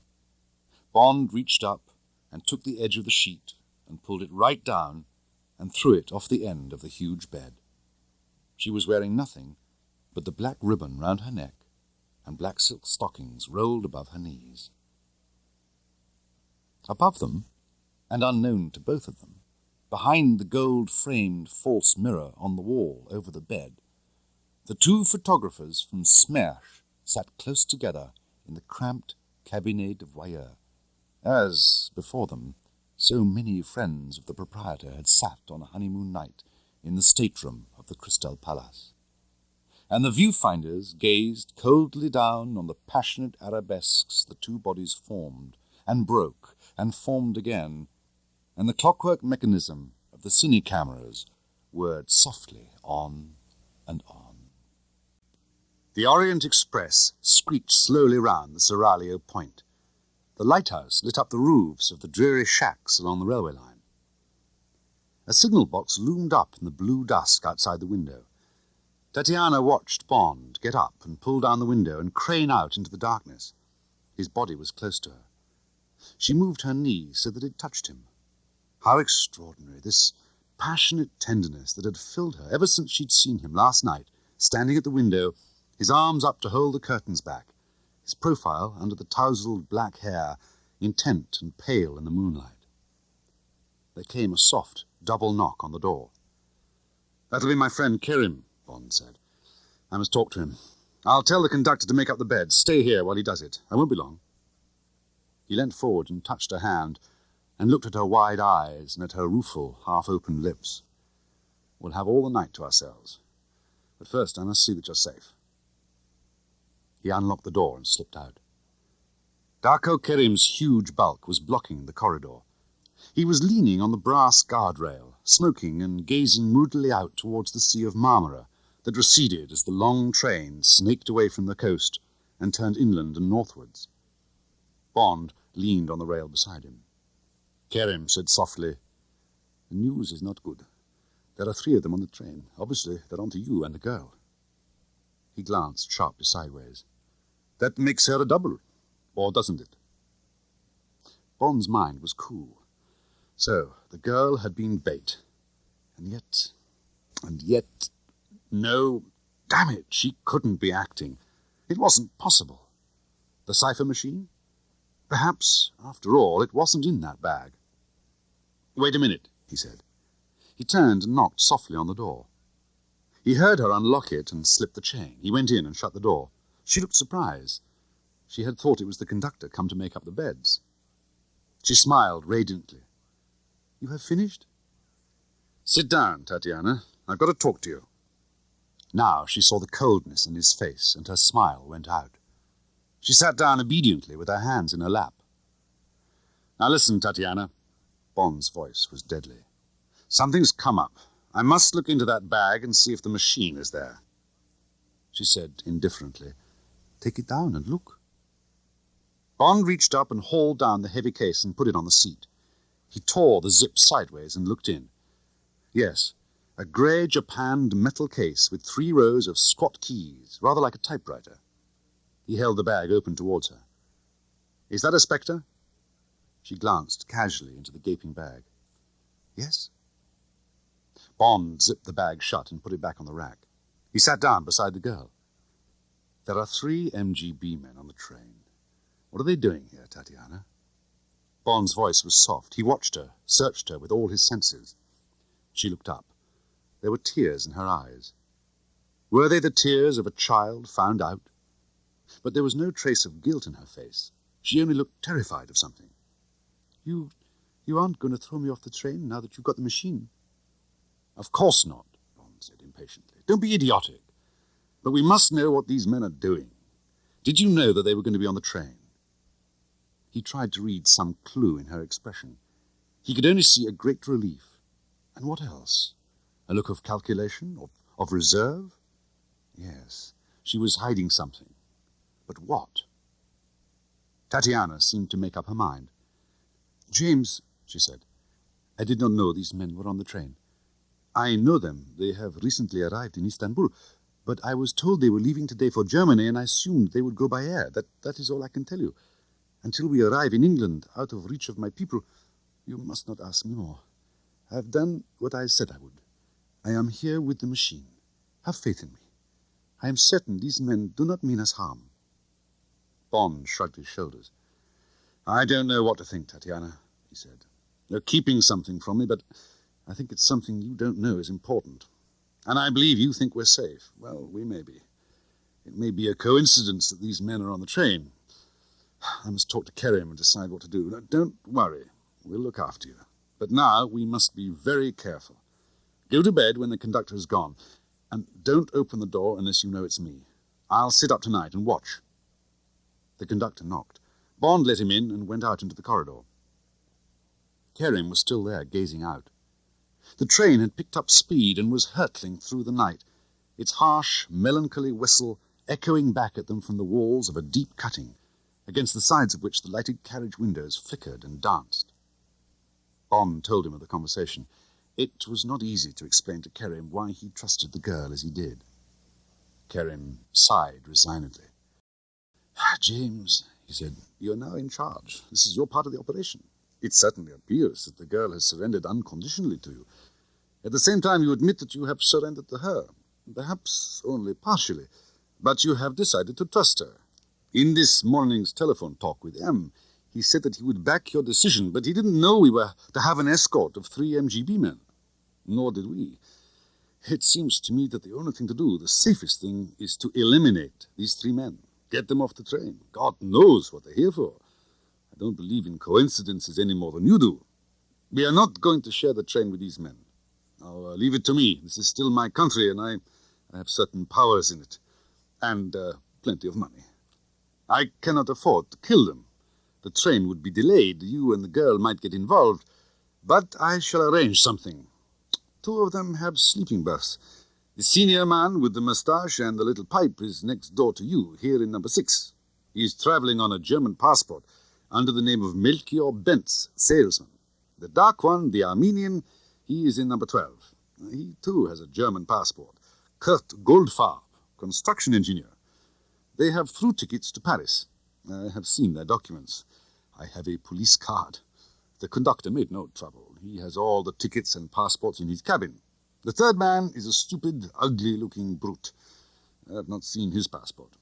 He is traveling sitting up in the first class in the next compartment to me. He doesn't have to surrender his passport until the frontier, but he has surrendered his ticket. Like a conjurer, Kerim flicked a yellow first-class ticket out of his coat pocket. "How the hell did you get that?" Bond asked. Kerim chuckled. "Oh, before he settled down for the night, this dumb ox went to the lavatory. I was standing in the corridor. I gave him a minute, then I walked up and rattled the lavatory door. I hung on to the handle very tight. 'Ticket collector,' I said in a loud voice. 'Tickets, please.' Oh, I felt him try to open the door. I hung on tight so that he would think the door had stuck. 'Do not derange yourself, monsieur,' I said politely. 'Push the ticket under the door.' There was more fiddling with the door handle, and I could hear heavy breathing. Then there was a pause and a rustle under the door, and there was the ticket. I said, 'Merci, monsieur,' very politely. He will think that his ticket will be given back to him at the frontier. He is mistaken. The ticket will be in ashes, and the ashes will be on the four winds. I will see that the man is put off the train, however much money he has got. He will be told that the circumstances must be investigated, his statements corroborated with the ticket agency. He will be allowed to proceed on a later train." Bond smiled. "What about the other two?" Kerim shrugged his massive shoulders. "Oh, something will occur to me," he said confidently. "The way to catch Russians is to make them look foolish. They can't stand it. We will somehow make these men sweat. Then we will leave it to the MGB to punish them for failing in their duty. Doubtless they will be shot by their own people." While they were talking, the conductor had come out of number 7. Kerim turned to Bond and put a hand on his shoulder. "Have no fear, James," he said cheerfully. "We will defeat these people. Now go to your girl. We will meet again in the morning. We shall not sleep much tonight, but that cannot be helped. Every day is different. Perhaps we shall sleep tomorrow." Bond watched the big man move off easily down the swaying corridor. He felt a wave of affection for the tough, cheerful, professional spy. Kerim disappeared into the conductor's cabin. Bond turned and knocked softly on the door of number 7. The luminous dawn had begun to edge the racing trees and rocks with blue. Bond looked at his watch. 5 o'clock. They would soon be at Utsun-Kopru. What was going on down the train behind him? What had Kerim achieved? He sat back and relaxed. After all, there was a simple answer to the problem. If, between them, they could quickly get rid of the 3 MGB agents, they would stick to the train and to their original plan. If not, Bond would get the girl and the machine off the train, somewhere in Greece, and take another route home. He and Kerim were resourceful men. Kerim had an agent in Belgrade who was going to meet the train. Bond's mind raced on, adding up the pros, dismissing the cons. Behind his reasoning, Bond calmly admitted to himself that he had an insane desire to play the game out and see what it was all about. He wanted to take these people on and solve the mystery and, if it was some sort of a plot, defeat it. M had left him in charge. He had the girl and the machine under his hand. Why panic? The train gave a long whistle and began to slacken speed. Now, for the first round. With a jolt and a screech of couplings, the Orient Express took the points and swerved away from the through line. 4 sets of rails, with grass growing between them, showed outside the window, and the empty length of the down platform. A cock crowed. The express slowed to walking speed, and finally, with a sigh of hydraulic brakes and a noisy whoosh of let-off steam, ground to a stop. Tatiana stirred in her sleep. It was a typical Balkan wayside station, a facade of dour buildings in over-pointed stone, a dusty expanse of platform, some chickens pecking about, and a few drab officials standing idly by.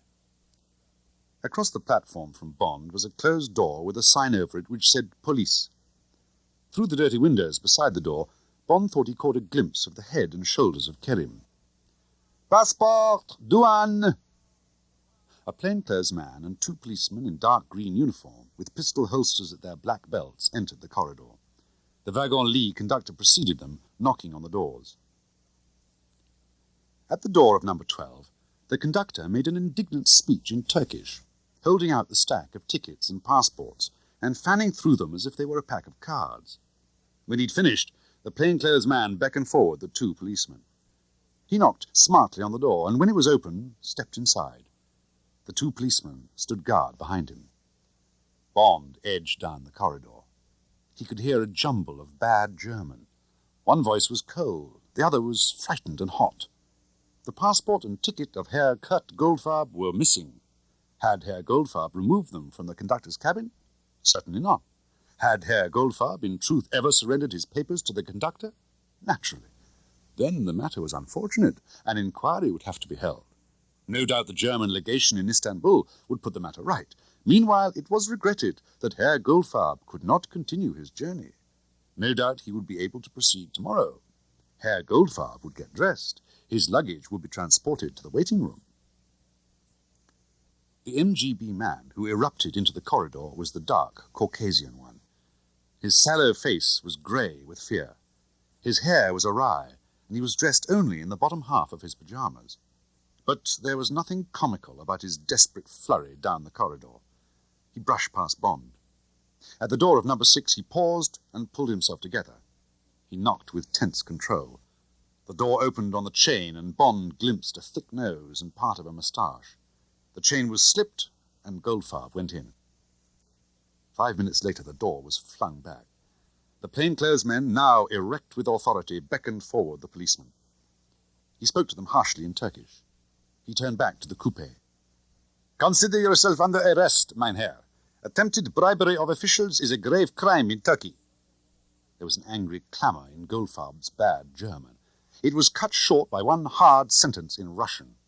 A different Goldfarb, a Goldfarb with madman's eyes, emerged and walked blindly down the corridor and went into number 12. A policeman stood outside the door and waited.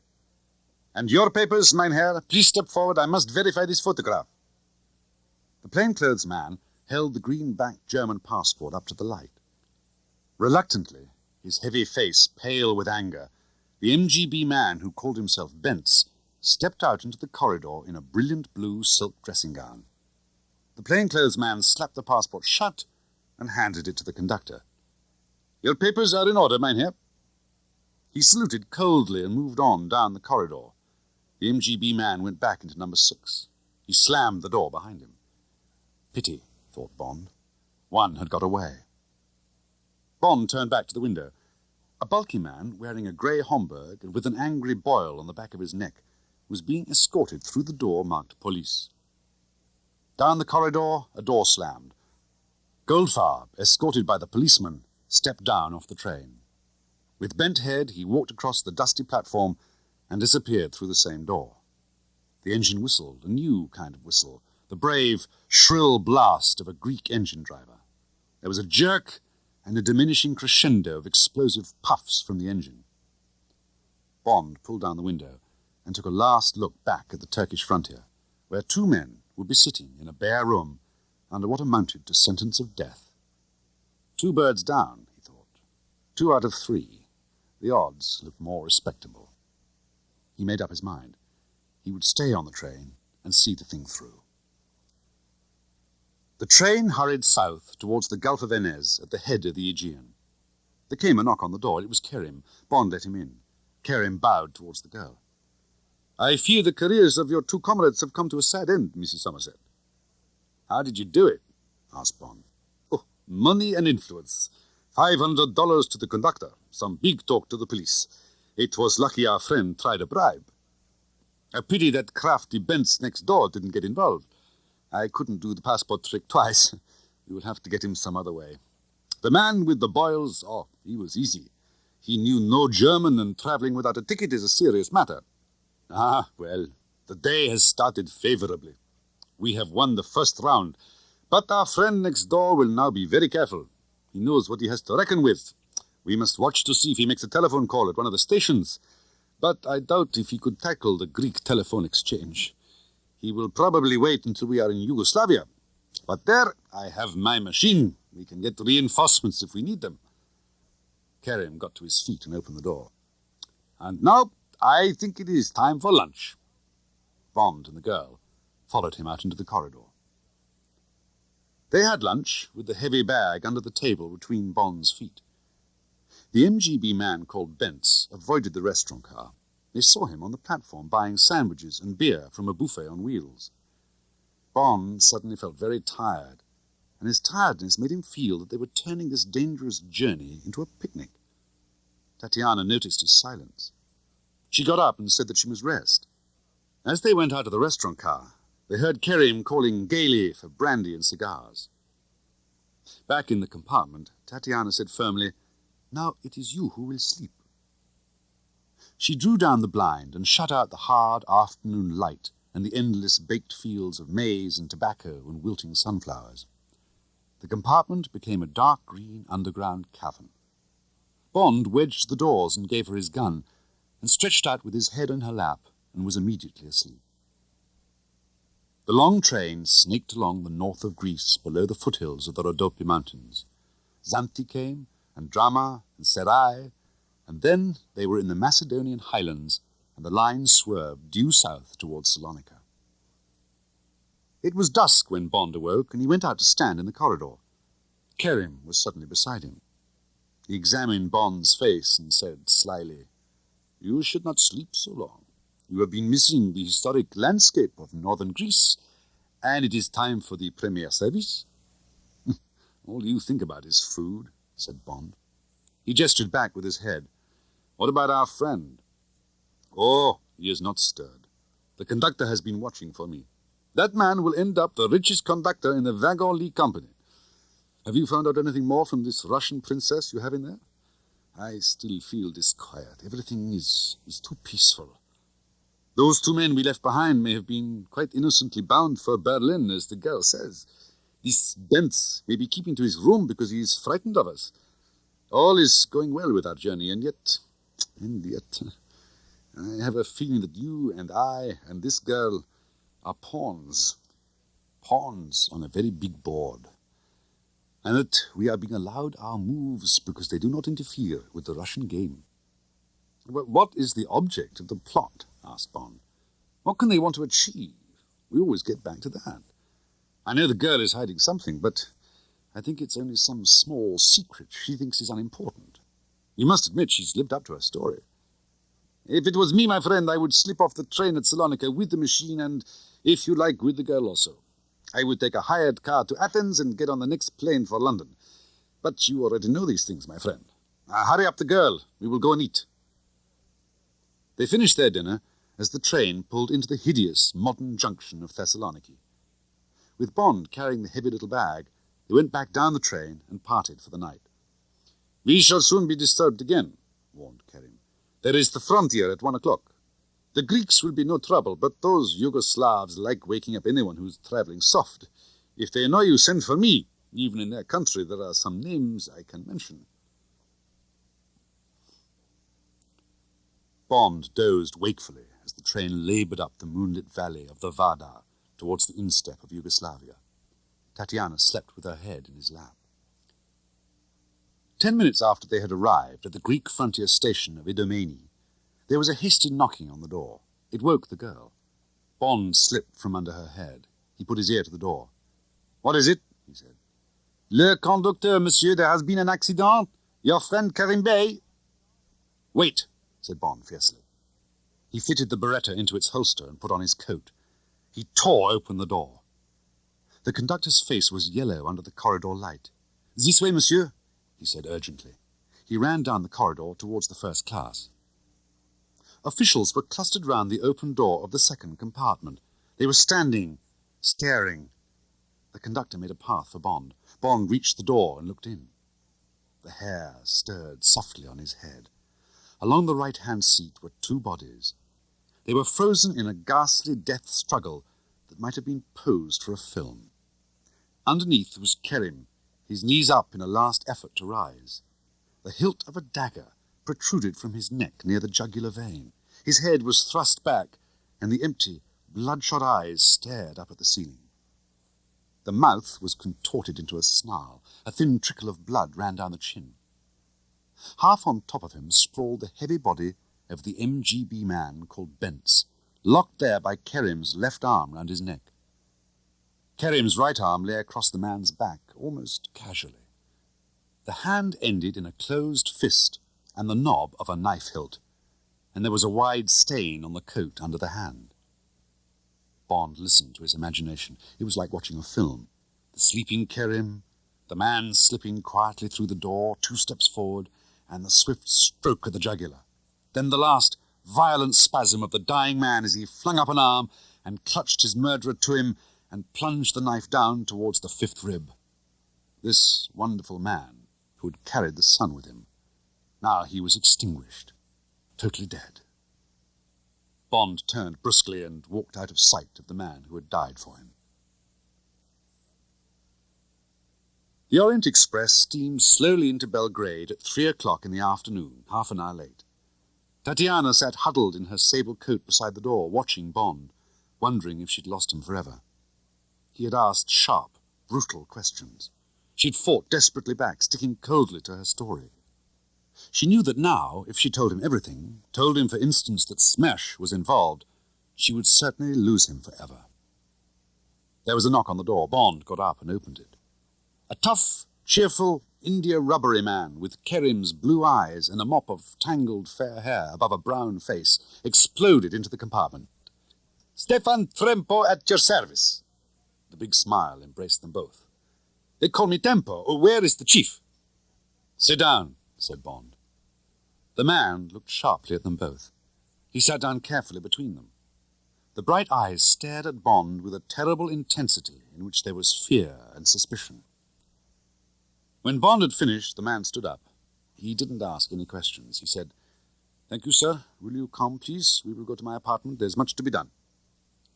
He walked into the corridor and stood with his back to them, looking out across the rails.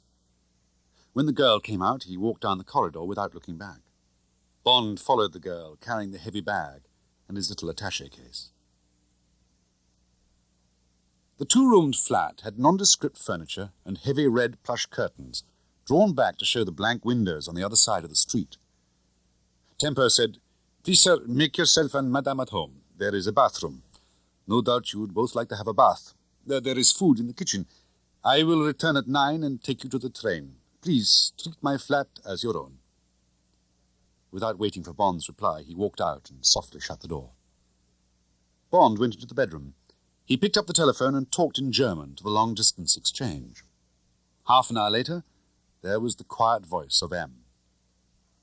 Bond spoke as a travelling salesman would to the managing director of Universal Export. He said that his partner had gone very sick. Were there any fresh instructions? "Very sick?" said M. "Yes, sir, very." "How about the other firm?" "There were 3 with us, sir. One of them caught the same thing. The other 2 didn't feel well on the way out of Turkey. They left us at Utsun Kopru, on the frontier." "So, the other firm's packed up?" "Yes, sir." "What are your ideas? Would you and your wife like to take another way home?" "I'd rather you decided, sir. My wife's all right. The sample's in good condition. I'm still keen to finish the trip. Now that I'm halfway, it seems a pity not to cover the whole route." "All right, then. I'll think about giving you another salesman to lend a hand. Might be a good idea. Nothing else on your mind?" "No, sir." "Goodbye, then." "Goodbye, sir." Bond put down the receiver. Later, after slivovitz and smoked ham and peaches, Tempo came and took them to the station and to the waiting express under the hard lights of the arcs.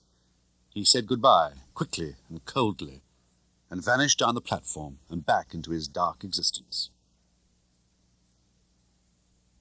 Punctually at 9, the new engine gave its new kind of noise and took the long train out on its all-night run down the valley of the Sava. Vinkovci came, and Brod, and then, against a flaming dawn, the ugly sprawl of Zagreb. Then they hammered into the mountains of Slovenia, where the apple trees and the chalets were almost Austrian. The train laboured its way through Ljubljana. Bond thought with a lift of the heart that by the afternoon they would be over the frontier into Western Europe, and that a third dangerous night was gone. He slept until Zizana, Then Yugoslavia was gone, and Poggio Reale came, and the first smell of the soft life with the happy, jabbering Italian officials and the carefree, upturned faces of the station crowd. Then they were loping easily down into Venezia, towards the distant sparkle of Trieste and the gay blue of the Adriatic. "We've made it," thought Bond. "I really think we've made it." He thrust the memory of the last 3 days away from him. Tatiana saw the tense lines in his face relax. She reached over and took his hand. He moved and sat close beside her. They looked out at the gay villas on the Corniche and at the sailing boats and the people water-skiing. The train clanged across some points and slid quietly into the gleaming station of Trieste. Bond got up and pulled down the window, and they stood side by side looking out. Suddenly, Bond felt very happy. He put an arm around the girl's waist and held her against him. They gazed down at the holiday crowd. The sun shone through the tall, clean windows of the station in golden shafts. Bond watched with an almost sensuous pleasure the gaily dressed people pass through the patches of sunshine towards the entrance. A shaft of sun lit up the head of one man who seemed typical of this happy playtime world. The light flashed briefly on golden hair under a cap and on a young golden moustache. The man walked unhurriedly. It crossed Bond's mind that he was an Englishman. Perhaps it was the familiar shape of the dark green Kangol cap, the beige, rather well-used mackintosh, the grey flannelled legs, the stuffed brown shoes. "He looks like an athlete," thought Bond. "He has the wide shoulders and the healthy, good-looking bronzed face of a professional tennis player going home after a round of foreign tournaments." The man came nearer. Now he was looking straight at Bond. With recognition? Bond searched his mind. Did he know this man? No. He would have remembered those eyes that stared out so coldly under the pale lashes. They were opaque, almost dead, the eyes of a drowned man. But they had some message for him. Bond watched him reach for the rail and swing himself easily up the steps into the first-class carriage. Suddenly, Bond knew what the glance had meant, who the man was. Of course! This man was from the service. After all, M had said he thought it'd be a good idea to send along an extra hand. That was the message of those queer eyes. Bond would bet anything that the man would soon be along to make contact. How like M to make absolutely sure. To make the contact easy, Bond went out and stood in the corridor. He ran over the details of the code of the day, the few harmless phrases changed on the first of each month that served as a simple recognition signal between English agents. The train gave a jerk and moved slowly out into the sunshine. At the end of the corridor, the communicating door slammed. There was no sound of footsteps, but suddenly the red and gold face was mirrored in the window. "Excuse me, could I borrow a match?" "I use a lighter." Bond produced his battered Ronson and handed it over. "Better still." "Until they go wrong." Bond looked up into the man's face, expecting a smile at the completion of the childish ritual. The thick lips writhed.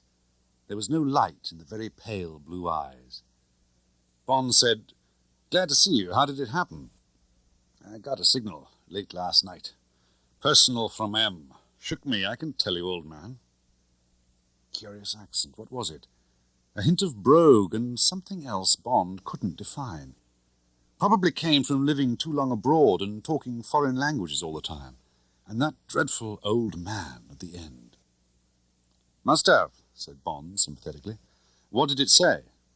Just told me to get onto the Orient this morning and contact a man and a girl in the through carriage. More or less described what you look like. Then I was to stick by you and see you both through to gay Paris. That's all, old man." Was there defensiveness in the voice? Bond glanced sideways. The pale eyes swiveled to meet his. There was a quick red glare in them. It was as if the safety door of a furnace had swung open. The blaze died. The door to the inside of the man was banged shut. Now the eyes were opaque again, the eyes of an introvert, of a man who rarely looks out into the world but is forever surveying the scene inside him. There's madness there, all right, thought Bond, startled by the sight of it. Shell shock, perhaps, or schizophrenia. Poor chap, with that magnificent body. One day he'd certainly crack. The madness would take control. Well, I'm very glad to have you along. Probably not much for you to do, though. We started off with 3 Redland men on our tail. They've been got rid of, but there may be others on the train. Or some more may get on. And I have got to get this girl to London without trouble. If you just hang about. Tonight we'd better stay together and share watches. It's the last night, and I don't want to take any chances. Oh, by the way, my name's James Bond. Travelling as David Somerset. And that's Caroline Somerset in there.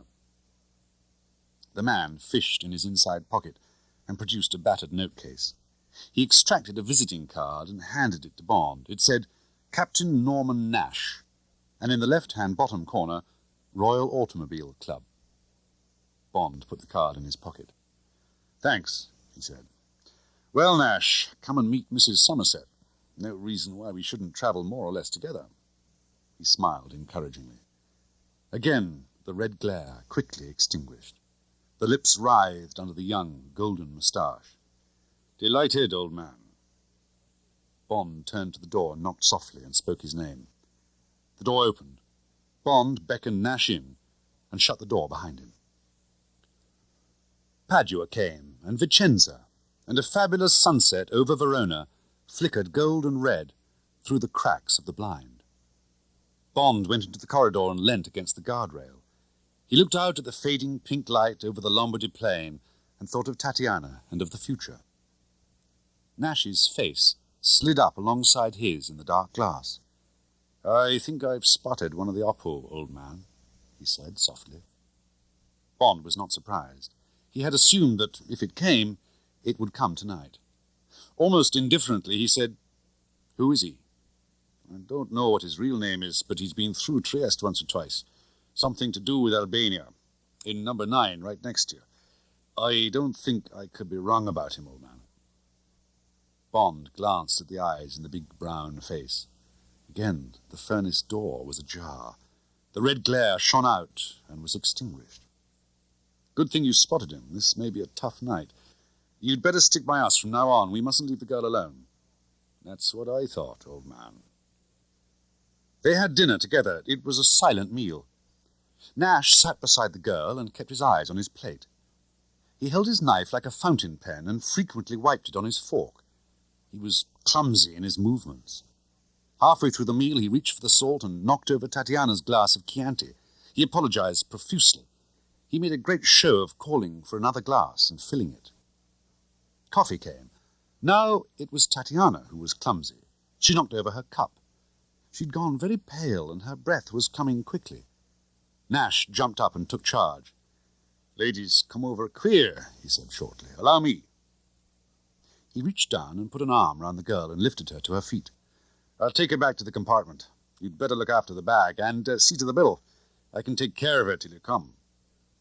It's all right, protested Tatiana with the slack lips of deepening unconsciousness. Don't worry, James. I lie down. Her head lolled against Nash's shoulder.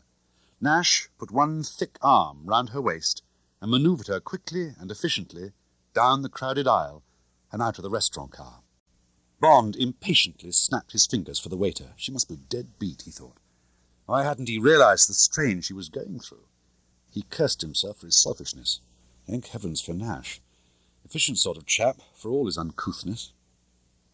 Bond paid the bill. He took up the heavy little bag and walked as quickly as he could down the crowded train. He tapped softly on the door of number 7. Nash opened it and came out with his finger on his lips. He closed the door behind him. Through a bit of a faint, he said. She's all right now. Beds were made up. She's gone to sleep in the top one. Been a bit much for the poor girl, I expect. Bond nodded briefly. He went into the compartment. A hand hung palely down from under the sable coat. The girl made no sound. He went back out into the corridor.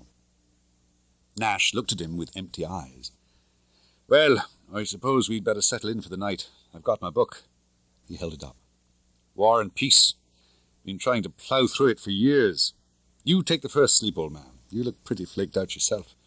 I'll wake you up when I can't keep my eyes open any longer. Oh, by the way, have you got a gun? Yes. Why, haven't you? Nash looked apologetic. Afraid not. Got a Luger at home, but it's too bulky for this sort of job.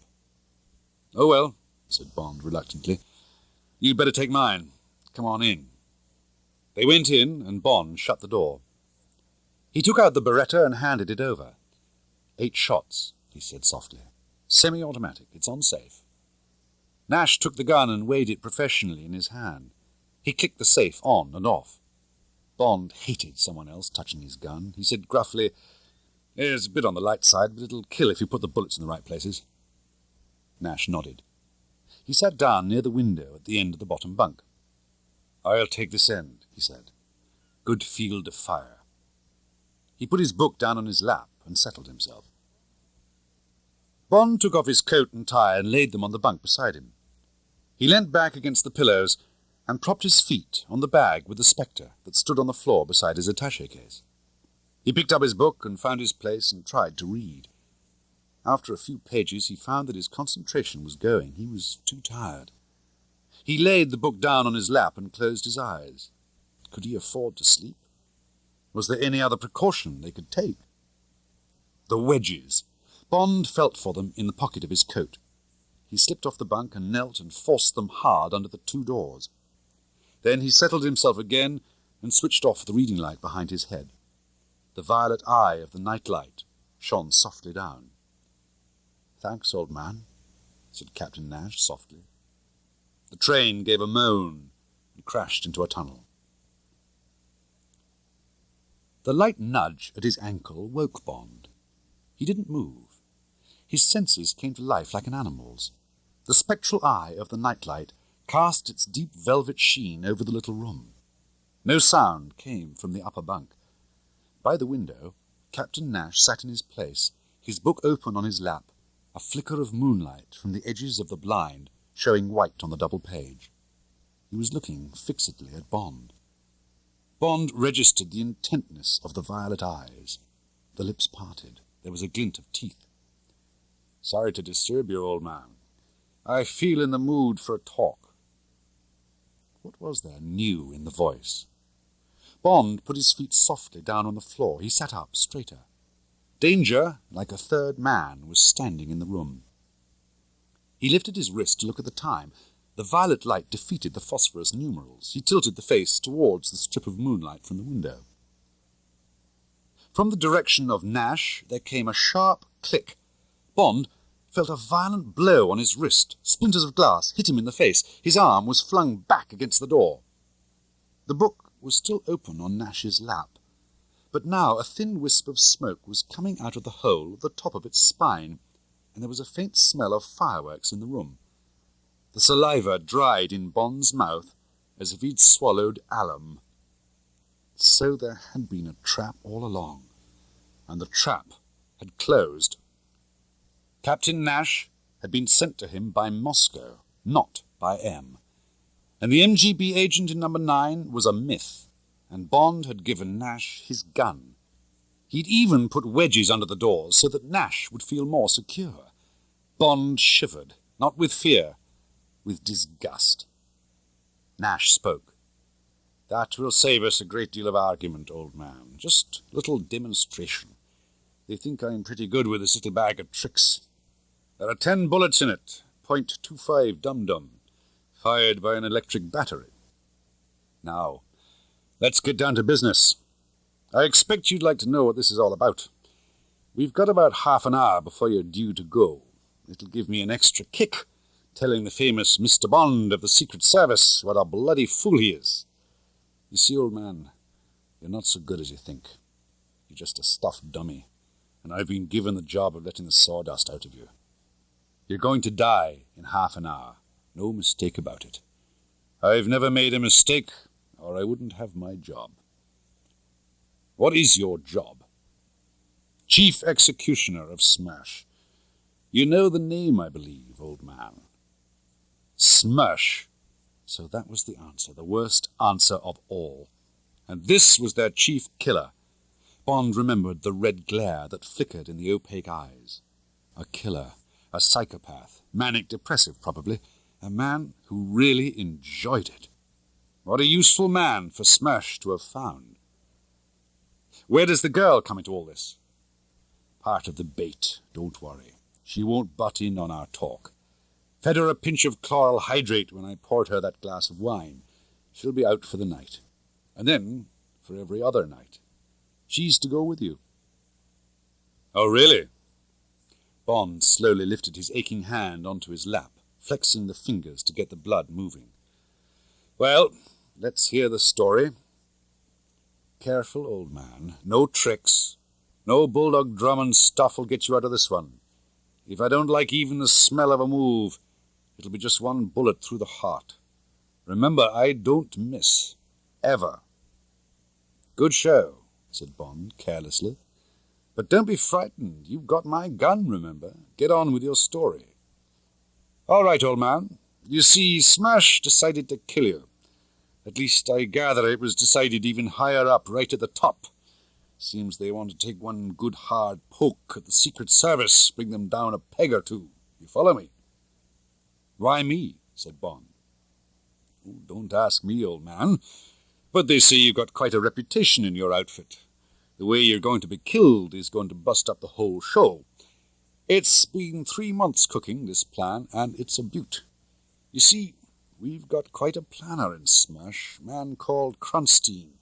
He said vanity would get you, and greed, and a bit of craziness in the plot. He said you'd all fall for the craziness in London, and you did, didn't you?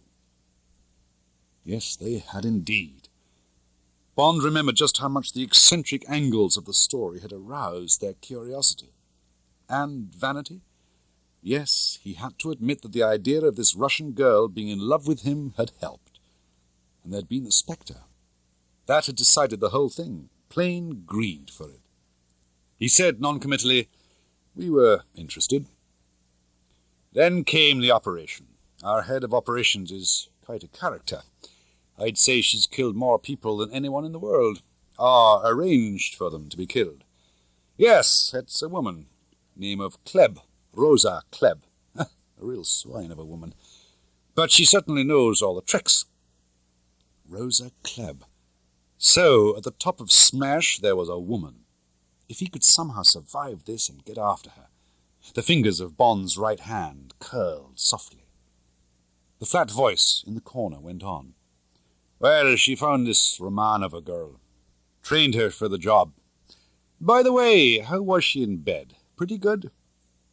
Bond didn't believe it. That first night might have been staged, but afterwards had been real. He took the opportunity to shrug his shoulders. It was an exaggerated shrug, to get the man accustomed to movement. Oh, well, not interested in that sort of thing myself. But they got some nice pictures of you two. Nash tapped his coat pocket. Whole reel of 16mm. That's going into her handbag. It'll look fine in the papers. Nash laughed, a harsh, metallic laugh. Ha! They'll have to cut out some of the juiciest bits, of course. The change of rooms at the hotel, the honeymoon suite, the big mirror behind the bed. How well it all fitted. Bond felt his hands wet with perspiration. He wiped them down his trousers. A steady, old man. You nearly got it then. I told you not to move, remember? Bond put his hands back on the book in his lap. How much could he develop these small movements? How far could he go?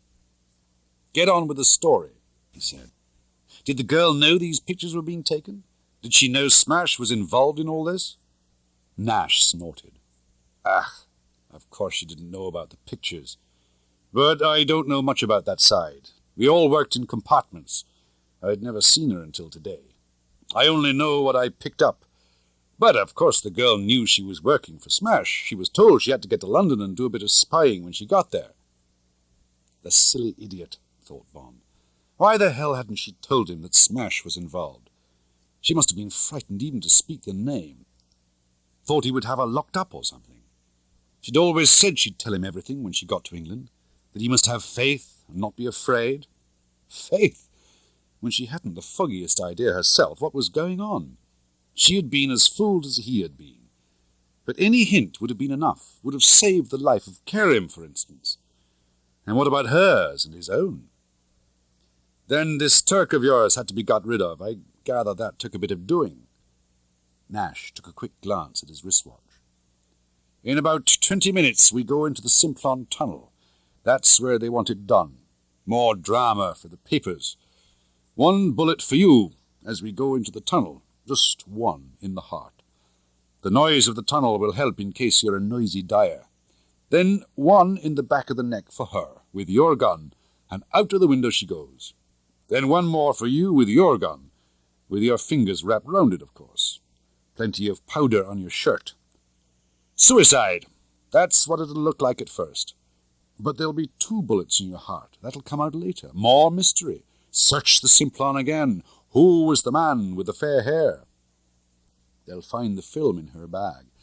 And in your pocket, there'll be a long love letter from her to you. A bit threatening. It's a good one. SMERSH wrote it.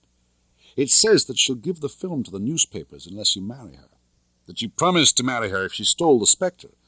As a matter of fact, old man, the Spectre's booby-trapped. When your cipher experts start fiddling with it, it's going to blow them all to glory.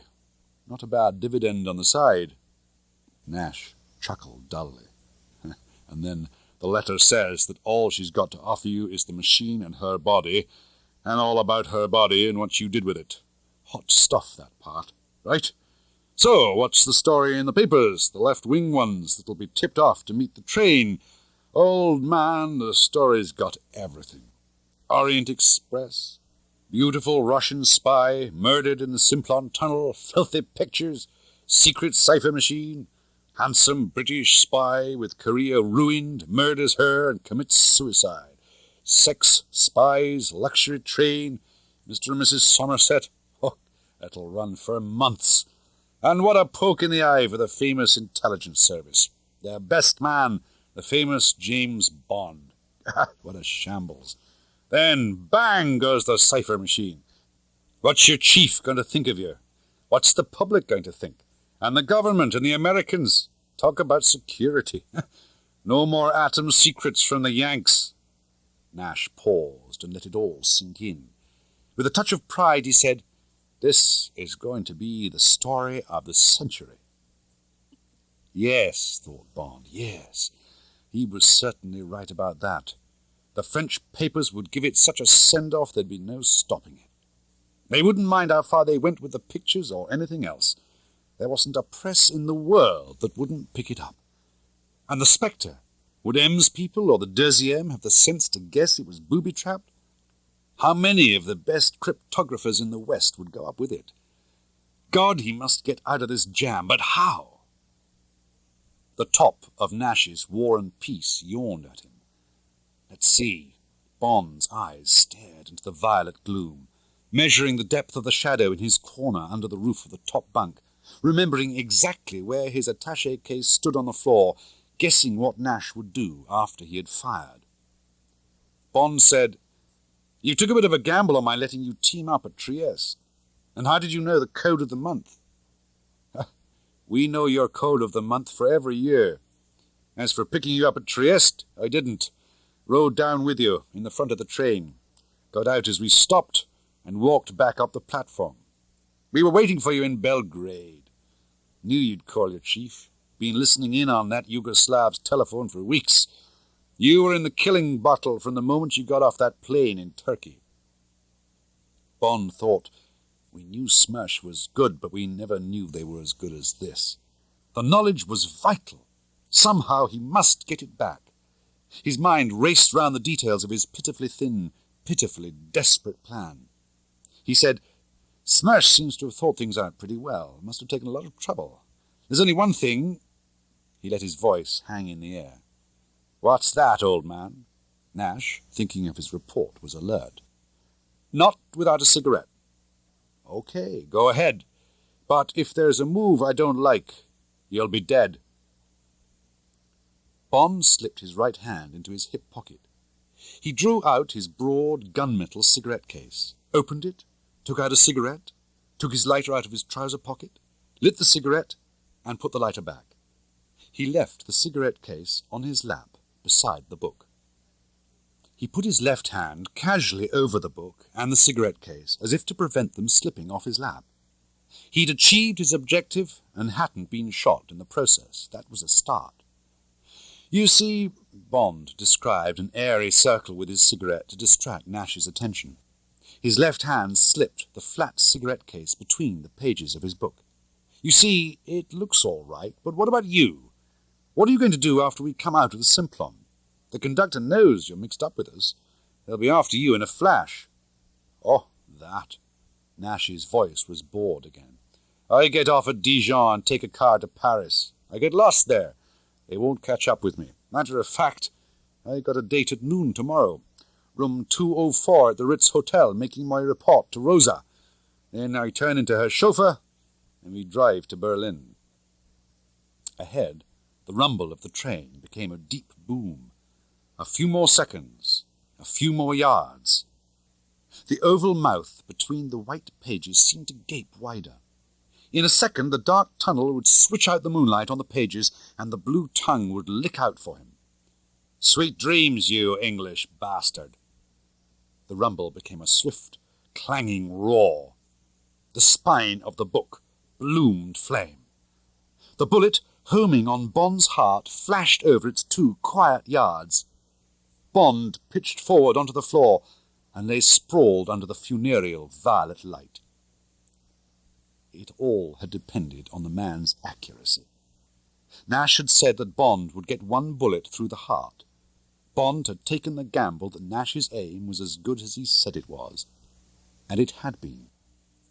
Bond lay like a dead man lies, totally collapsed, like a broken doll, his arms and legs carefully outflung. He explored his sensations. Where the bullet had crashed into the book over his heart, his ribs were on fire. The bullet must have gone through the cigarette case and then through the other half of the book. He could feel the hot lead. It felt as if it was burning inside his ribs. He explored the carefully planned ruin of his body, the position of the sprawled feet, the angle of the half-bent knee that would give purchase when it was needed. The right hand was within inches of the little attaché case, within inches of the lateral stitching that held the flat-bladed throwing knives, two-edged and sharp as razors, that he had mocked when Q Branch had demonstrated the catch that held them. And his left hand, outflung in the surrender of death, rested on the floor and would provide upward leverage when the moment came.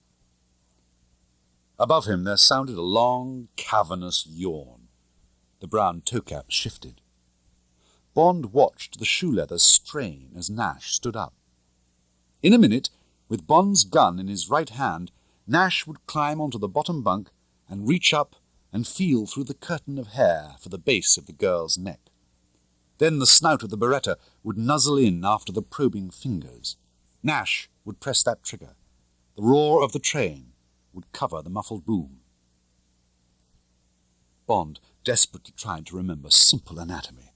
Where were the mortal places in the lower body of a man? Where did the main artery run?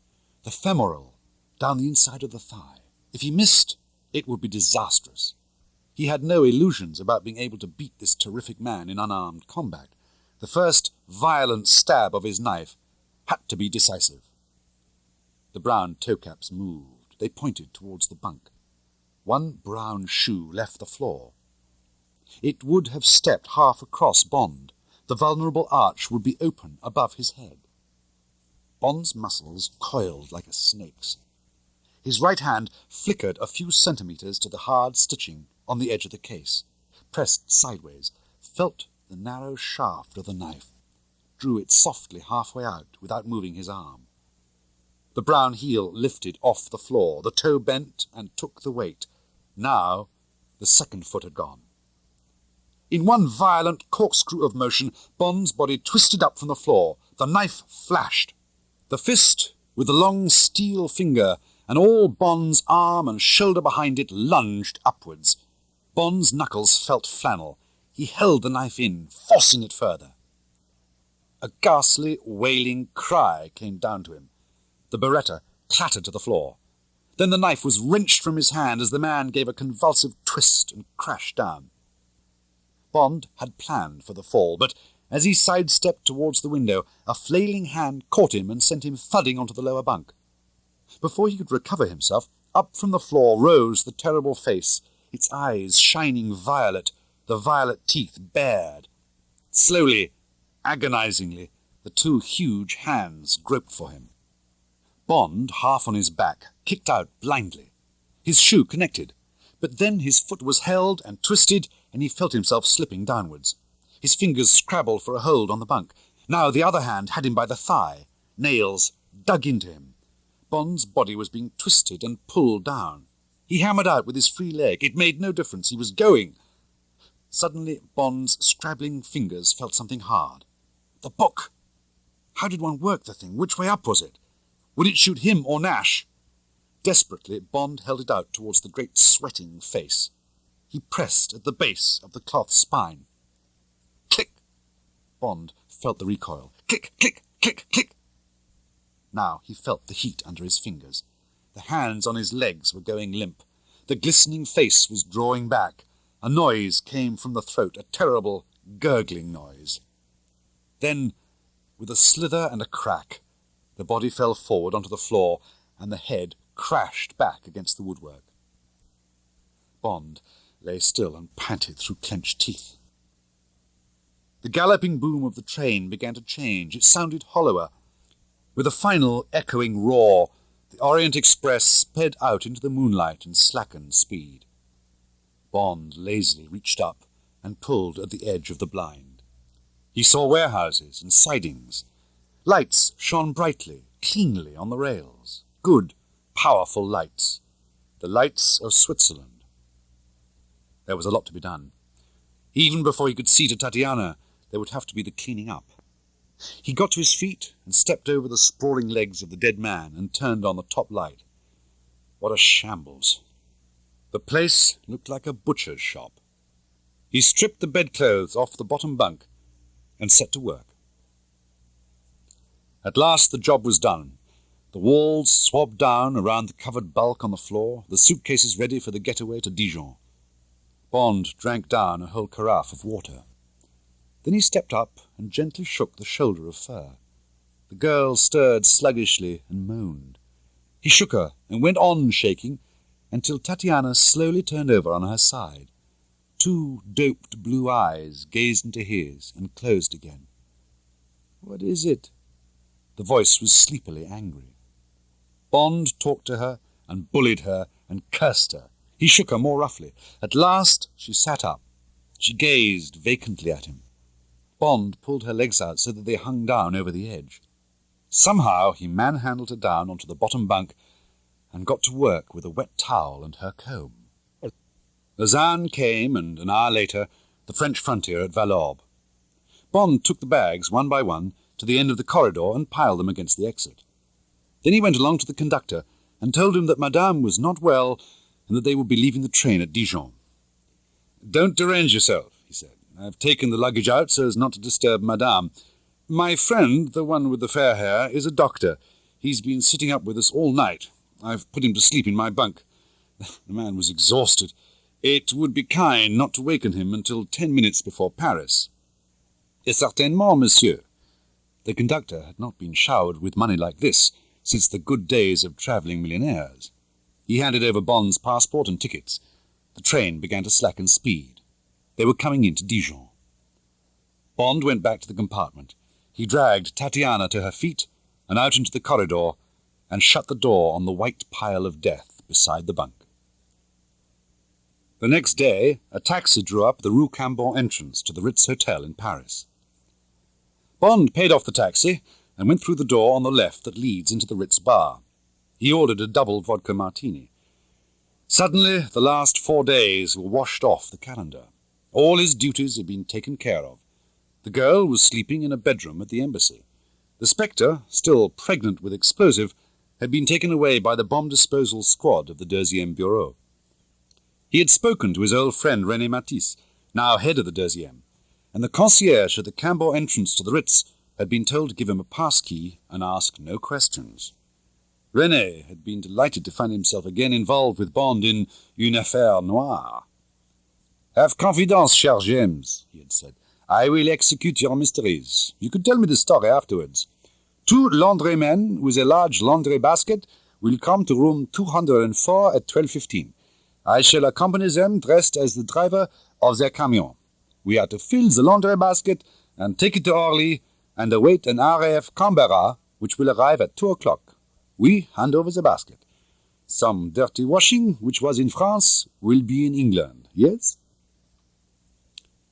Head of Station F had spoken to M on the scrambler. He'd passed over a short written report from Bond. He had asked for the Canberra. No, he had no idea what it was for. Bond had only shown up to deliver the girl and the Spectre. He'd eaten a huge breakfast and had left the embassy saying he'd be back after lunch. Bond finished his martini, paid for it, and walked out of the bar and up the steps to the concierge's lodge. The concierge looked sharply at him and handed over a key. Bond walked over to the lift and got in and went up to the 3rd floor. He walked softly down the corridor, looking at the numbers. 204. Bond put his right hand inside his coat and onto the taped butt of the Beretta. It was tucked into the waistband of his trousers. He knocked once with his left hand. "Come in." It was a quavering voice, an old woman's voice. Bond tried the handle of the door. It was unlocked. He pushed the door open with one swift motion and stepped in and shut it behind him. It was a typical Ritz sitting room, extremely elegant, with good Empire furniture. In a pool of sunshine, in a low-armed chair beside a directoire writing desk, a little old woman sat knitting. The tinkle of the steel needles continued. The eyes behind light blue tinted bifocals examined Bond with polite curiosity. "Oui, monsieur?"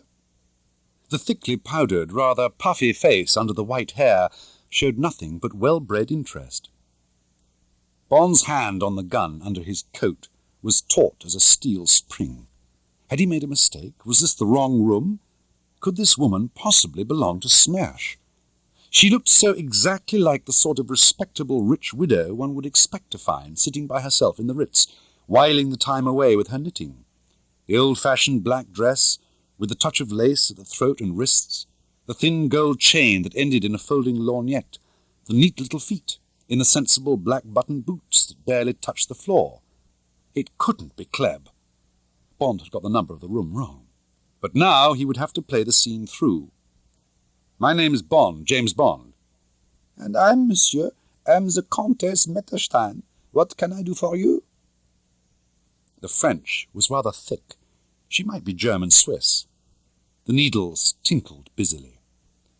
"I'm afraid Captain Nash has met with an accident. He won't be coming today, so I came instead." Did the eyes narrow a fraction behind the pale blue spectacles? "I have not the pleasure of the captain's acquaintance, monsieur, nor of yours.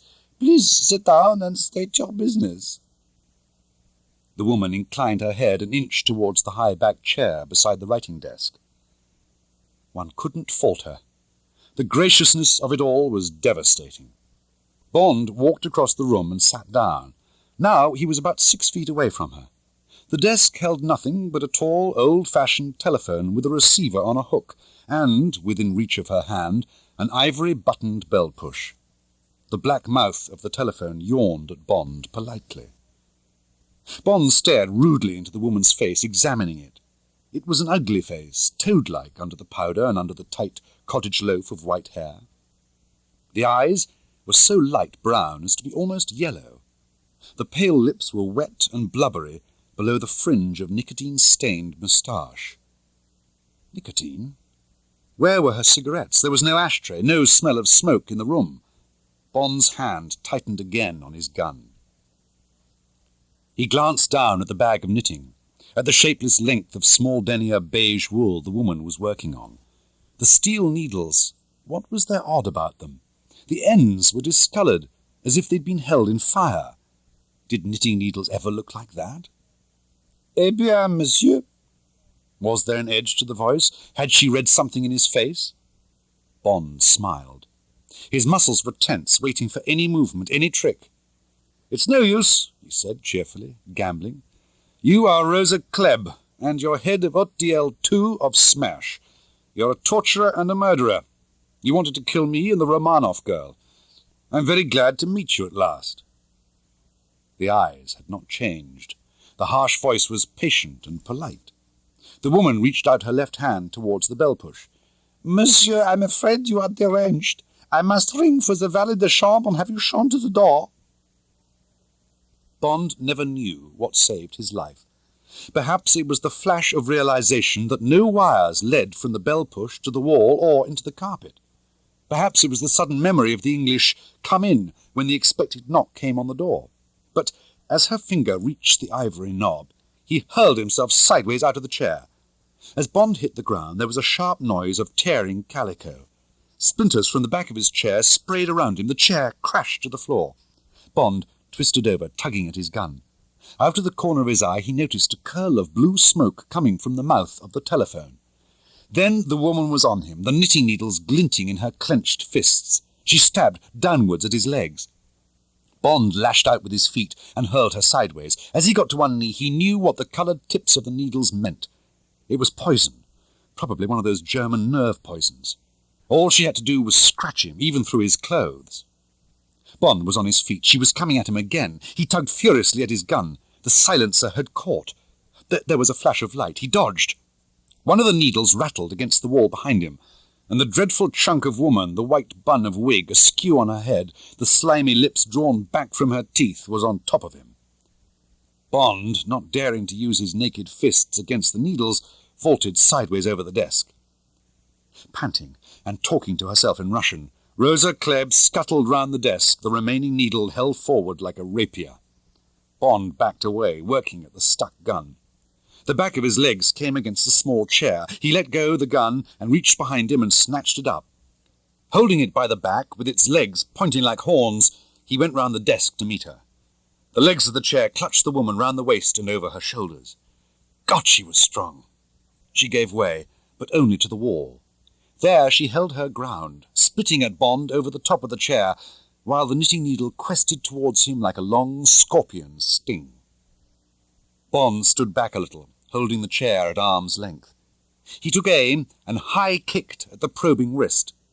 The needle sailed away into the room and pinged down behind him. He came in closer and examined the position. Yes, the woman was held firmly against the wall by the four legs of the chair. There was no way she could get out of the cage except by brute force. Her arms and legs and head were free, but the body was pinned to the wall. The woman hissed something in Russian. She spat at him over the chair. "That's all, Rosa," Bond said. "The deuxième will be here in a minute. In an hour or so you'll be in London. You won't be seen leaving the hotel. You won't be seen going into England. In fact, very few people will see you again. From now on, you're just a number on a secret file. By the time we've finished with you, you'll be ready for the lunatic asylum." The face, a few feet away, was changing. Now the blood had drained out of it, and it was yellow. Bond heard the sudden click of the door opening. A burst of laughter came from the room behind him. "Ha! Eh bien," said René Matisse. "The 70th position! Now at last I have seen everything, and invented by an Englishman." There were two laundrymen with Matisse, and the three of them stood and looked respectfully into the dreadful face. "Rosa Klebb," said Matisse, thoughtfully. "Well, well, you too. Bring along the panier de fleurs. She'll be more comfortable lying down." "Au revoir, Rosa," said Bond. The yellow eyes blazed briefly. "It is a good day's work you have done, my friend," said Matisse. "This evening we must have dinner together. The best dinner in Paris. And I will find the loveliest girl to go with it." Bond smiled. "I shan't need a girl, René," he said quietly.